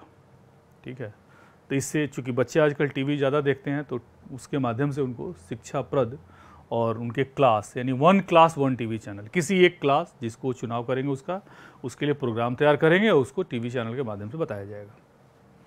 महत्वपूर्ण चिंतन कौशल और उत्प्रेरक शिक्षण परिवेश को बढ़ावा देने के लिए आभासी प्रयोगशालाएं। ये आभासी प्रयोगशालाएं का मतलब हो गया कि वर्चुअल लेबोरेटरी। अब तक लेबोरेटरी यानी प्रयोगशालाएं आपने देखा होगा विश्वविद्यालयों में, कॉलेजों में और स्कूलों में होती हैं, जिसमें बड़े से कमरे में बहुत सारे ऑपरेटर्स होते हैं, उसमें बच्चा जाके अपना प्रयोग करता है, जिसको प्रयोगशाला कहते हैं। अब ये वर्चुअल प्रयोगशाला होगी, और वर्चुअल प्रयोगशाला होगी तो जाहिर सी बात है कि इसमें टेक्नोलॉजी का प्रयोग होगा, यानी वो स्क्रीन पे ही वो पूरा प्रयोगशाला आ जाएगी, सारे उसमें जो भी इंग्रेडिएंट्स हैं, ऑपरेटर्स हैं, सब दिए जाएंगे और वो कंप्यूटर के माध्यम से क्लिक करके और जो रिज़ल्ट निकालना होगा वो बैठे बैठे निकालेगा। तो ये एक तरह का इनोवेटिव आइडिया है, तो इससे एक साइंटिफिक टेम्परामेंट को भी बढ़ावा मिलेगा और लाइव प्रयोगशाला के माध्यम से के साथ साथ आभासी यानी इस तरह की डिजिटल प्रयोगशाला भी प्रयोग में आएगी। कौशल परख ई प्रयोगशाला। ई प्रयोग, कहीं भी ई शब्द लग गया इसका मतलब हो गया कि इसका मतलब ये हो गया कि डिजिटल माध्यम से इसको संपन्न किया जाएगा। ये भी एक नया अनाउंसमेंट है, जो एक डिजिटल विश्वविद्यालय की स्थापना की जाएगी, जिसमें विश्वविद्यालय गुणवत्ता सार्वभौमिक शिक्षा प्रदान की जाएगी। अब ये डिजिटल यूनिवर्सिटी पहली भारत में बनने जा रही है। कहाँ बनेगी, कब इसकी शुरुआत होगी? अप्रैल के बाद, 1 अप्रैल के बाद कभी भी इसकी घोषणा होते हुए आपको पता चलेगा। तो इसका पूरा खाका अभी सरकार बना रही होगी या बनकर तैयार होगा। तो जैसे ही वित्तीय वर्ष प्रारंभ होगा, धीरे धीरे ये सभी कार्यक्रम जितना भी हम लोग पढ़ रहे हैं, इन सब की शुरुआत धीरे धीरे होने वाली है या होगी। तो उसको आपको निगाह रखना होगा, क्योंकि यहाँ पर इसका डिटेल नहीं बताया गया है। अभी तक इसका डिटेल ना हमारे पास है ना किसी के पास है। तो जब ये शुरू होगा तब इसका डिटेल सामने आ जाएगा। आपकी भी ड्यूटी होगी कि इसकी डिटेल को जानें। डिजिटल टीचरों के माध्यम से उच्च गुणवत्ताप्रद ई विषय वस्तु उपलब्ध कराई जाएगी। अब ये पूरी तरह से इसमें डिजिटल टीचर क्या होंगे? एआई होगा, आर्टिफिशियल इंटेलिजेंस होगा। ठीक है, तो ये भी टेक्नोलॉजी का प्रयोग है। और ई विषय वस्तु, जैसे ये जो बजट हम लोग पढ़ रहे हैं, आप इसको देखेंगे, आप वित्त मंत्रालय की साइट पे जाएंगे तो ई बुक्स मिलेंगे आपको। एक किताब होती है कि हाथ में लेकर पढ़ते हैं हम लोग, पन्ने पलटते रहते हैं। इकोनॉमिक सर्वे का ई बुक भी आया हुआ, वित्त मंत्रालय की साइट पे जाके चेक करिएगा। उसमें क्लिक करते जाएंगे, पन्ने पलटते जाएंगे, बड़ा करना हो छोटा करना हो उसमें पढ़िए आप, एक पन्ना पढ़ के दूसरा पन्ना पलट लीजिए। इस तरीके की व्यवस्था बनाई गई है। तो ये क्या हुआ? ये डिजिटल ई विषय वस्तु हो गई, यानी ई बुक। बुक है, कमरे में नहीं रखेंगे, अलमीरा में नहीं रखेंगे, वो स्क्रीन पे है, खोलिए, बंद करिए, पढ़िए, जो करना हो करिए। तो ये है ई बुक। अब इसको और बढ़ावा दिया जाएगा, इसको बच्चों तक ले जाने की व्यवस्था होगी। कैसे होगी, क्या होगा, आने वाले दिनों में पता चलेगा। पहले से ही हो रहा है, लेकिन इसको अब स्कूलों तक, विद्यालयों तक लाया जाएगा। कौशल विकास। देखिए, भारत में बेरोजगारी का रोना हम लोग सभी लोग रोते हैं, और वाकई रोना भी चाहिए, बहुत गंभीर समस्या है। और ऐसा नहीं कि आज ही है, शुरू से रही है। हर वर्ष लगभग 1 करोड़ से ज़्यादा लोग भारत में रोजगार खोजने की दौर में आते हैं। तो जाहिर सी बात है कि 1 करोड़ से ज़्यादा लोग यदि रोजगार खोजने की लाइन में आते हैं तो उससे ज़्यादा रोजगार हम हर वर्ष तैयार करें तभी इसका समाधान निकल सकता है, जो कि देखने में काफ़ी कठिन लगता है। तो इसके लिए क्या समाधान हो, और जब बेरोजगारी के कारणों की आप विस्तार से चर्चा करेंगे तो आपको पता भी होगा कि कारण बहुत सारे हो सकते हैं, कारण इतने हो सकते हैं कि उस पर चर्चा भी नहीं हो पाती है ठीक से। लेकिन उसमें एक महत्वपूर्ण कारण माना जाता है लैक ऑफ स्किल, कौशल का अभाव। तो कोई ना कोई स्किल डेवलप होना चाहिए हर आदमी के अंदर। आप देखेंगे कि जिसके अंदर कोई स्किल है वो बेरोजगार नहीं मिलेगा आपको। किसी को यदि पढ़ाने आता है तो वो पढ़ा सकता है, ट्यूशन पढ़ा सकता है, कुछ भी पढ़ा सकता है, वो भी एक तरह का स्किल हुआ। किसी को एसी बनाने आता है, वो भी एक तरह का स्किल हुआ। बिजली का काम करने आता है, एक स्किल हुआ। बाइक बनाने आता है, एक स्किल हुआ। कैमरा ऑपरेट करने आता है, वो भी एक स्किल हुआ। ऐसे लोगों को आप बेरोजगार नहीं देखेंगे, कहीं ना कहीं उनको काम मिलता है और अब पैसे भी बहुत ठीक ठाक मिलते हैं। तो यदि किसी के अंदर कोई स्किल है वो आपको बेरोजगार नहीं दिखेगा या कम दिखेगा।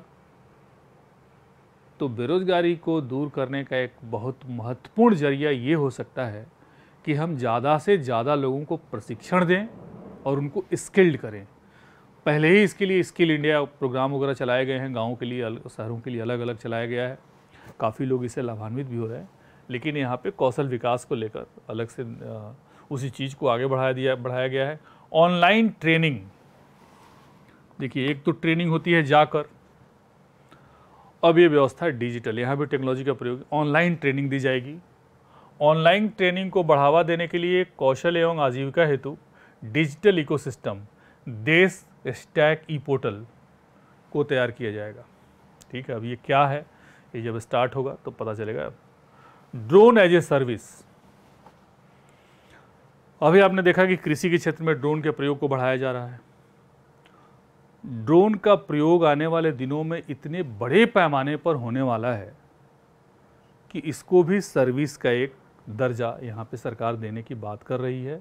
ड्रोन शक्ति की सुविधा हेतु स्टार्टअप्स को बढ़ावा दिया जाएगा, यानी इसको भी सर्विस की श्रेणी में लाया जाएगा और जो भी सुविधाएं मिल रही हैं बाकी सर्विस प्रोवाइडर को, इनको भी मिलेंगी और इसमें स्टार्टअप को भी सरकार बढ़ावा देगी कि नए नए इनोवेशन हो, नई नई चीज़ें आएँ। ड्रोन का प्रयोग कहाँ कहाँ हो सकता है, कैसे हो सकता है, इसमें रिसर्च हो और इनोवेटिव तरीके से इसको आगे लेकर जाया जा सके। स्वास्थ्य, डिजिटल हेल्थ इकोसिस्टम को लागू किया जाएगा। गुणवत्ताप्रद परामर्श के लिए national tele mental health programme शुरू किए जाएंगे। Tele mental health programme, tele mental health programme का नेशनल टेली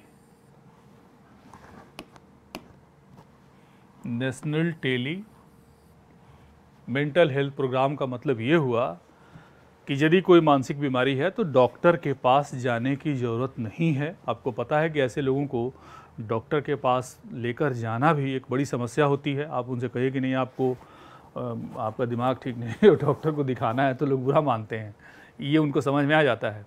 तो इसके लिए ये डिजिटल कि वो घर पे ही बैठे रहे, वहीं से बात हो जाएगी डॉक्टर से, डॉक्टर उनसे इंटरेक्ट कर लेंगे। तो इस तरह का एक नेशनल प्रोग्राम सरकार शुरू करने वाली है, करेगी इस बजट में, जैसा कि कहा गया है। एकीकृत कार्यक्रम, मिशन शक्ति, मिशन वात्सल्य, सक्षम आंगनवाड़ी और पोषण 2, पोषण आपको पता है न्यूट्रिशन के लिए है, इसका दूसरा चरण जो है वो शुरू करने की बात इसमें की गई है। 2 लाख आंगनवाड़ियों को सक्षम आंगनवाड़ी में समुन्नयन मतलब उनको अपग्रेड किया जाएगा। सक्षम आंगनवाड़ी को और ज़्यादा वेल इक्विप्ड किया जाएगा, उनको और ज़्यादा अच्छे प्रशिक्षण दिए जाएंगे ताकि अच्छे तरीके से अपने काम को कर सकें। ऐसा स्वास्थ्य की दृष्टि से उठाए जाने वाले कदम हैं। और कितने पैसे खर्च होंगे आगामी बजट में इस पर, ये यहाँ पे दिखाया गया है बार डायग्राम के माध्यम से। सक्षम पे सर्वाधिक है, पीएम पोषण पे उससे कम, मिशन पे उससे कम और मिशन शक्ति पे सबसे कम। ठीक है, तो कोई ज़रूरी नहीं कि आप इस डेटा को याद रखें, याद रह जाए तो ठीक है। सभी समावेशी कल्याण पर ध्यान का केंद्रण, हर घर नल से जल पहले से चल रहा है प्रोग्राम। ये इस पे 3.8 करोड़ परिवारों को कवर किया जाएगा, ये इस पे सरकार का आश्वासन है। पहले भी काम हो चुके हैं, काम चल रहे हैं। पीएम आवास योजना जिसमें मकान दिया जाता है, 80 लाख घरों का निर्माण कार्य पूरा किया जाना है। ये समावेशी विकास के जो काम हैं उसको सरकार यहाँ पे बता रही है। पीएम डिवाइन उत्तर पूर्व में आवश्यकता आधारित अवसंरचना, यानी नॉर्थ ईस्ट के जो लोग हैं उनकी समस्याओं को भी इस पर प्रॉपरली एड्रेस किया गया, उस पर ध्यान दिया गया है। सामाजिक विकास के लिए धन, महत्वाकांक्षी ब्लॉक कार्यक्रम, एस्पिरेशनल ब्लॉक। आपको मालूम है कि पहले से एक योजना चल रही सरकार की, एस्पिरेशनल डिस्ट्रिक्ट। ऐसे जिलों की पहचान की गई है जो काफ़ी पिछड़े रहे हैं और उनको तरह तरह की सुविधाएं सरकार की तरफ से दी गई है। और इसका लाभ अभी प्राइम मिनिस्टर के जो पिछले स्पीच आ रहे थे उस पर भी ऐसा बताया जा रहा था कि बहुत सारे ऐसे एस्पिरेशनल जो डिस्ट्रिक्ट हैं, महत्वाकांक्षी ज़िले हैं, जो उस सुविधाओं का लाभ उठाकर अपने अन्य ज़िलों से आगे निकल गए हैं। तो उसी तरह का काम अब एस्पिरेशनल ब्लॉक्स, यानी अब ब्लॉक जो होते हैं ना, आप कैटेगरी जब प्रशासनिक संरचना देखेंगे तो ज़्यादातर लोग इसमें आपको पता ही होगा, ज़िले जो होते हैं यूपी बिहार में काफ़ी देखा जाता है, ज़िलों का जो बंटवारा होता है वो तहसील में होता है और तहसील के नीचे आते हैं ब्लॉक। अब जैसे बिहार है तो बिहार में तहसीलें नहीं होती हैं, वहाँ पे सीधे ब्लॉक आ जाते हैं। एक ज़िले में कई ब्लॉक हो जाते हैं और उस ब्लॉक के अंतर्गत कई पंचायतें होती हैं और थाने होते हैं। तो महत्वाकांक्षी ब्लॉक कार्यक्रम, इसके लिए ब्लॉक डिसाइड होंगे, कौन कौन से ब्लॉक इसमें होंगे। इसे पिछड़े हुए ब्लॉकों के विकास के लिए, जैसे एस्पिरेशनल डिस्ट्रिक्ट कार्यक्रम था, उसी पैटर्न पर एस्पिरेशनल ब्लॉक कार्यक्रम को इस बजट में शुरू करने की बात की गई है। वाइब्रेंट विजिलेंस प्रोग्राम, विकास के लिए वंचित पूर्वी सीमा के गाँव को विकसित, यानी जो नॉर्थ ईस्ट के गांव हैं, आपको मालूम है कि नॉर्थ ईस्ट के ज़्यादातर गांव बॉर्डर एरिया से लगे हुए हैं और इतने दूर हैं, कनेक्टिविटी इतनी कम है कि विकास की चीज़ें वहां तक नहीं पहुंच पाती हैं और वो पिछड़े रह जाते हैं, जिसका लाभ भी विदेशी शक्तियाँ उठाती हैं। तो उनके विकास के लिए vibrant vigilance program, villages, vigilance नहीं विलेजेस है, विलेजेस का मतलब गाँव, वाइब्रेंट गाँव या ग्रामीण प्रोग्राम, ये इसका नाम यदि हिंदी में लिखा जाए तो होगा। और ये किसके लिए होगा? ये होगा नॉर्थ ईस्ट के जो पिछड़े हुए गांव हैं। डाकघरों के द्वारा डिजिटल बैंकिंग, 100% डाकघरों में आधारभूत बैंकिंग व्यवस्था। आधारभूत बैंकिंग व्यवस्था का मतलब कि कोर बैंकिंग। आपको मालूम है कि सभी बैंकों को आपस में इंटरनेट से जोड़ दिया गया है, ठीक उसी तरीके से डाकघरों को भी आपस में इंटरनेट के माध्यम से जोड़ दिया जाएगा। इसका मूल मतलब ये हुआ। अब डाकघर जब आपस में इंटरनेट से जुड़ जाएंगे तो डेटा एक्सचेंज होगा, कहीं के डाकघर में कहीं भी कोई भी काम हो सकता है। तो इससे डाकघरों में जो काम कर रहे हैं उनको भी लाभ होगा और साथ में हम सभी को लाभ होगा। आपको मालूम है कि भारत में डाकघरों की जो व्यवस्था है बहुत ही मतलब वाइड स्प्रेड है। हर गाँव में डाकघर आपको, या कुछ एक गाँव के बीच में डाकघर आपको मिलेंगे। तो इससे गवर्नमेंट योजनाओं का, सरकारी योजनाओं की रीच आउट बढ़ जाएगी, उसकी जो प्रभावशीलता है इसके माध्यम से सरकार उसको बढ़ा सकती है। लेकिन इसके पहले उसके लिए जो ज़रूरी इंफ्रास्ट्रक्चर है, डिजिटल इंफ्रास्ट्रक्चर है, उसका विकास करना होगा और उसी के तहत सरकार डाकघरों को आपस में इंटरनेट के माध्यम से जोड़ने जा रही है। डिजिटल पेमेंट्स, अनुसूचित वाणिज्यिक बैंकों के द्वारा 75 जिलों में 75 डिजिटल बैंक यूनिट्स की स्थापना की जाएगी। बैंक तो हम सब लोग जानते हैं, जो कमर्शियल बैंक होते हैं, जो शेड्यूल्ड बैंक है, जहाँ पे हम अपने खाते खुलवाते हैं, PNB, bank of Baroda, SBI, ये सभी शेड्यूल्ड बैंक है सरकारी क्षेत्र के। अब इसमें 75 डिजिटल बैंक यूनिट,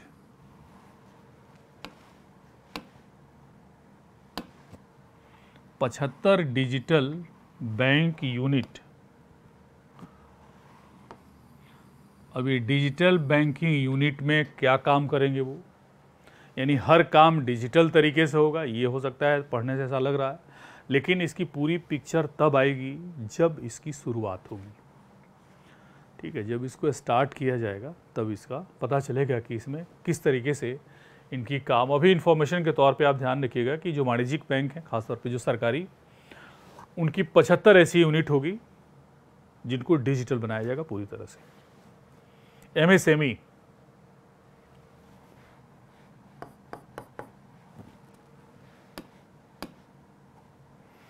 MSME यानी micro small and medium enterprises, micro small and medium enterprises class में पढ़ते हैं इनके बारे में हम लोग।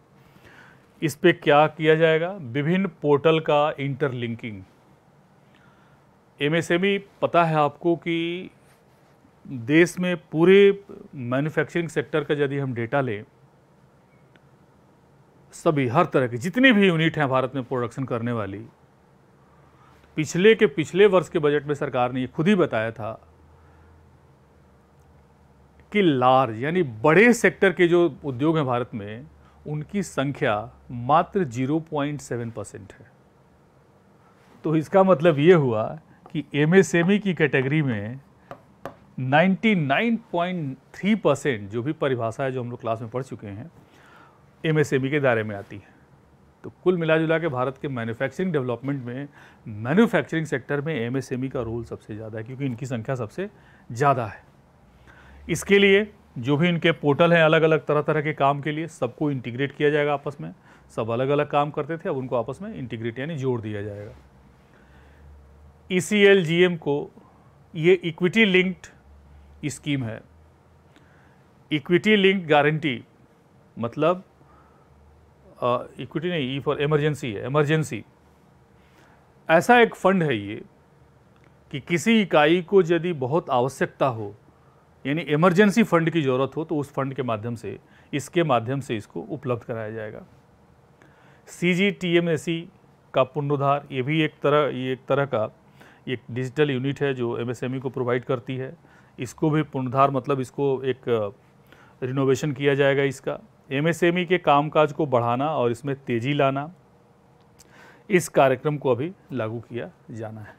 तो कुल मिला जुला कर MSME पर भी सरकार यहाँ पे फोकस देते हुए, हालांकि बहुत ज़्यादा बात इसके संदर्भ में नहीं की गई है, उसके पीछे कारण ये है कि MSME पर पहले ही बहुत अधिक कार्यक्रम चलाए जा चुके हैं। अब सरकार उन कार्यक्रमों को इंटीग्रेट करने के बारे में सोच रही है और उनकी इफ़ेक्टिवनेस को बढ़ाने की दिशा में आगे बढ़ रही है, न कि नए प्रोग्राम लाकर। उत्पादकता संवर्धन एवं निवेश, ये एक जनरल टॉपिक है जिस पर सरकार क्या कर रही है इसमें बताया गया है। ईज़ ऑफ डूइंग बिजनेस, आपको मालूम है कि ईज़ ऑफ डूइंग बिजनेस सरकार के इकोनॉमिक रिफॉर्म्स का एक बहुत बड़ा एजेंडा है, जिसमें व्यापार को, बिजनेस को आसान बनाने की दिशा में तरह के कदम उठाए गए हैं, वो है। और दूसरी तरफ है ईज़ ऑफ लिविंग, यानी जीवन, रहन सहन आसान हो सके, कम बाधाओं के साथ हम जीवन यापन कर सकें, उसके लिए ये तरह के उसमें डिजिटल का प्रयोग कैसे होगा, इस पर ये कदम उठाए गए हैं। विश्वास आधारित शासन, IT सेतुओं के माध्यम से केंद्र एवं राज्य स्तरीय प्रणाली का समावेशन किया जाएगा। परिवेश पोर्टल के क्षेत्र का विस्तार होगा। ये परिवेश पोर्टल जो है पर्यावरण से संबंधित है।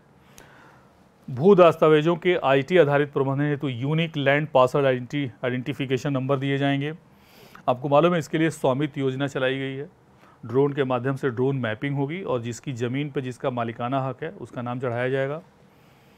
कंपनियों के लिए स्वैच्छिक मापन के लिए ई-पेश की व्यवस्था की जाएगी। स्वैच्छिक समापन का मतलब होता है कि कोई कंपनी बंद करना चाहता है तो उस प्रक्रिया को और आसान बना दिया गया है। इसका मतलब मुख्य बात यह है इसमें। सरकारी अधिपति में end to end online system और सिक्योरिटी बॉन्ड का श्योरिटी बॉन्ड का मतलब होता है कि एक तरह की गारंटी। सरकार यहाँ पे एक ऐसा बॉन्ड लाएगी जिसके माध्यम से गारंटी देने का काम किया जाएगा। AVCG, ये AVCG जो है आजकल मालूम होगा आपको कि गेमिंग, इसमें जो लास्ट में जो G है उसका संबंध गेमिंग से है और ये सब गेम और तरह के एंटरटेनमेंट से जुड़ी हुई गतिविधियों से जुड़े हुए हैं। इस क्षेत्र में भी सरकार अब बहुत बड़े स्कोप के तौर पे देख रही है इसको। तो गेमिंग को बढ़ावा देने से बहुत सारे मतलब रोजगार के अवसर क्रिएट हो सकते हैं, तो इसको भी सरकार यहाँ पे बढ़ाने की बात की रही है। PLI स्कीम के तहत 5G को समर्थन। Product link scheme incentive, product linked incentive, ये पिछले बजट से ही कार्यक्रम चल रहा है। अलग अलग प्रोडक्शन यूनिट्स में या अलग अलग आर्थिक गतिविधियों में, मैन्युफैक्चरिंग यूनिट्स में PLI स्कीम को जोड़ा जा रहा है। जैसे आज एक घोषणा हुई कि जो ऑटो पार्ट्स बनाने वाली कंपनियां, ऐसी 22 कंपनियों का लिस्ट बनाया गया है और उनको PLI स्कीम के तहत लाया गया है। यानी यदि वो उस पर निवेश बढ़ाती हैं तो उनको क्या क्या फ़ायदे मिलेंगे, क्या क्या इंसेंटिव गवर्नमेंट की तरफ से मिलेंगे, ये किया गया है। तो इससे क्या होगा, इससे प्राइवेट निवेश भी बढ़ेगा और रोज़गार के अवसर भी बढ़ेंगे। और उससे भी बड़ी बात है कि देश में उत्पादन होगा। आत्मनिर्भर भारत सरकार का जो कार्यक्रम है उस दिशा में भी ये एक महत्वपूर्ण कदम होगा।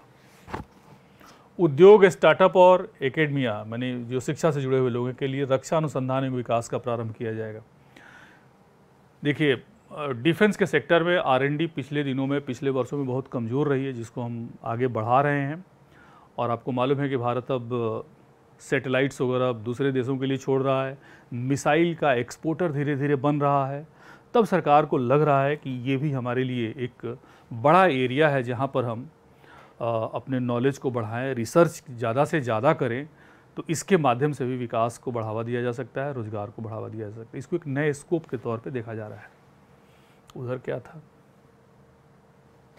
चिप युक्त ई पासपोर्ट को जारी किया जाएगा। पासपोर्ट समझते हैं आप, ई पासपोर्ट होगा मतलब एक तो हार्ड कॉपी होता है, ये पासपोर्ट होगा। इसका डिटेल जब बनना शुरू होगा तो पता चलेगा। भवन उपनियमों का आधुनिकीकरण, शहरी नियोजन स्कीमों का क्रियान्वयन, संगमन, शहरी योजनाओं के लिए उत्पादकता विशिष्टता केंद्रों की स्थापना, शहरी क्षेत्रों में चार्जिंग स्टेशन की स्थापना के विकल्प के रूप में बैटरी स्वैपिंग नीति को लागू करना। ये आने वाली है बैटरी स्वैपिंग नीति। आपको मालूम होना है कि आने वाला जो समय है वो पेट्रोल डीजल के बजाय ई व्हीकल का होगा। ई व्हीकल का मतलब कि बिजली से चलने वाली कारें और व्हीकल, जैसे ई रिक्शा चल रहा है आजकल, वो भी बैटरी से चलते हैं। तो उसके लिए बिजली की चार्जिंग होनी चाहिए। चार्जिंग किसकी होगी, बैटरी की होगी। तो इस संदर्भ में जो सरकार नीति लेकर आने वाली है उस पर आपको ध्यान रखना होगा। जब भी ये नीति लागू होगी, अगली परीक्षाओं में ये क्वेश्चन बन सकता है इकोनॉमी में। ठीक है, निवेश का वित्त पोषण। निवेश का वित्त पोषण जो शुरू में आया था, जो लक्ष्य में शामिल था, उसके लिए सरकार क्या कह रही है यहाँ पे कि 2022-23 में निजी निवेश और मांग को बढ़ाए रखने के लिए सार्वजनिक निवेश करेगी सरकार। यानी सरकार अपनी तरफ से निवेश को बढ़ावा देगी। 2022-23 से RBI के द्वारा डिजिटल रुपए का संचालन किया जाएगा। डिजिटल रुपया कैसा होगा, RBI इशू करेगा। सरकार ने कहा है तो आएगा पक्का, लेकिन कैसे होगा, क्या स्वरूप होगा, क्या नियम होंगे, आने वाले दिनों में आपको पता चलेगा। बहुत इम्पॉर्टेंट कदम है। जिस तरीके से भारत में इस समय 7 करोड़ से ज़्यादा लोग बिटकॉइंस के चक्कर में तमाम नफ़ा नुकसान कर रहे हैं, उस पर आपने देखा होगा एक टैक्स भी लगाया गया है उससे होने वाली प्रॉफिट पर। और ये डिजिटल रुपया आएगा और इसको किस तरीके से चलाया जाएगा ये आपको देखना होगा आने वाले दिनों में। संसाधन को जुटाने के लिए ये 4 जो इसमें पॉइंट बनाए गए हैं, हरित संरचना के संसाधनों को जुटाने के लिए ग्रीन बॉन्ड्स जारी किए जाएंगे। ग्रीन बॉन्ड वही होते हैं जो हम लोगों ने पढ़ा। इस बॉन्ड के माध्यम से जो पैसा मिलेगा उसको पर्यावरण की सुरक्षा, उससे संबंधित चीज़ों में खर्च किया जाएगा, इसलिए उसका नाम हो गया ग्रीन बॉन्ड। डेटा सेंटर्स और एनर्जी स्टोरेज सिस्टम के लिए आधारभूत संरचना, उद्यम पूंजी और निजी इक्विटी निवेश के द्वारा सहायतापरक उपाय, उदीयमान क्षेत्रों के लिए सम्मिश्रित वित्त। सम्मिश्रित वित्त का मतलब हुआ कि प्राइवेट सेक्टर और पब्लिक सेक्टर, यानी सरकार और प्राइवेट सेक्टर दोनों पैसा लगाएंगे, तो वो हो गया इंटीग्रेटेड फाइनेंसिंग। उसको इंग्लिश में इंटीग्रेटेड फाइनेंसिंग बोलेंगे। दोनों मिलकर लगाएंगे तो इंटीग्रेटेड हो ही जाएगा। राज्यों और अधिक वित्तीय गुंजाइश प्रदान करना, पूंजीगत निवेश के लिए राज्यों को वित्तीय सहायता की स्कीम के लिए परिवर्धित व्यय राजकोषीय घाटे का अनुमानित, जिसमें 0.5%। ठीक है, ये सब डेटा है, इसको आप अपने से एक बार देख लीजिएगा। कर प्रस्ताव, इसको हम लोग देखते हैं। बहुत ज़्यादा करों में छेड़छाड़ नहीं की गई है, ध्यान रखिएगा। डायरेक्ट टैक्सेस में तो कुछ भी परिवर्तन नहीं किया गया लगभग। GST में भी कोई ज़्यादा छेड़छाड़ नहीं। गलतियों को ठीक करने के लिए करदाताओं को 2 वर्ष के भीतर अद्यतन रिटर्न दायर करने की अनुमति। देखिए, इसमें क्या होता है कि जब हम इनकम टैक्स में एक बार रिटर्न भर देते हैं, तो जैसा भी दिसंबर तक लास्ट डेट थी भर दिया, तो इसमें करेक्शन हम केवल 31 मार्च तक कर सकते हैं। उसके बाद करेक्शन नहीं कर पाते थे। करेक्शन नहीं करने का मतलब कि आपके ऊपर मतलब कुछ गलती हुई है तो उस पर पेनल्टी वगैरह लग सकती है। इसको सरकार ने बढ़ाकर अब पिछले 2 साल कर दिया, यानी पिछले 2 साल के आयकर रिटर्न में यदि हम कुछ परिवर्तन करना चाहें, मॉडिफाई करना चाहें, तो ऐसा परिवर्तन कर सकते हैं। इसकी अनुमति इस बजट में, आप शायद इस चीज़ को नहीं समझ पा रहे होंगे, लेकिन जो टैक्स दे रहे हैं हर साल, उनके लिए बहुत बड़ा सुधार ये है। ठीक है, विकलांग व्यक्तियों के लिए कर में राहत, सरकारी समितियों के लिए वैकल्पिक न्यूनतम कर और अधिभार में कमी की गई है। आपको मालूम है कि मैट के बारे में हम लोगों ने क्लास में पढ़ा होगा।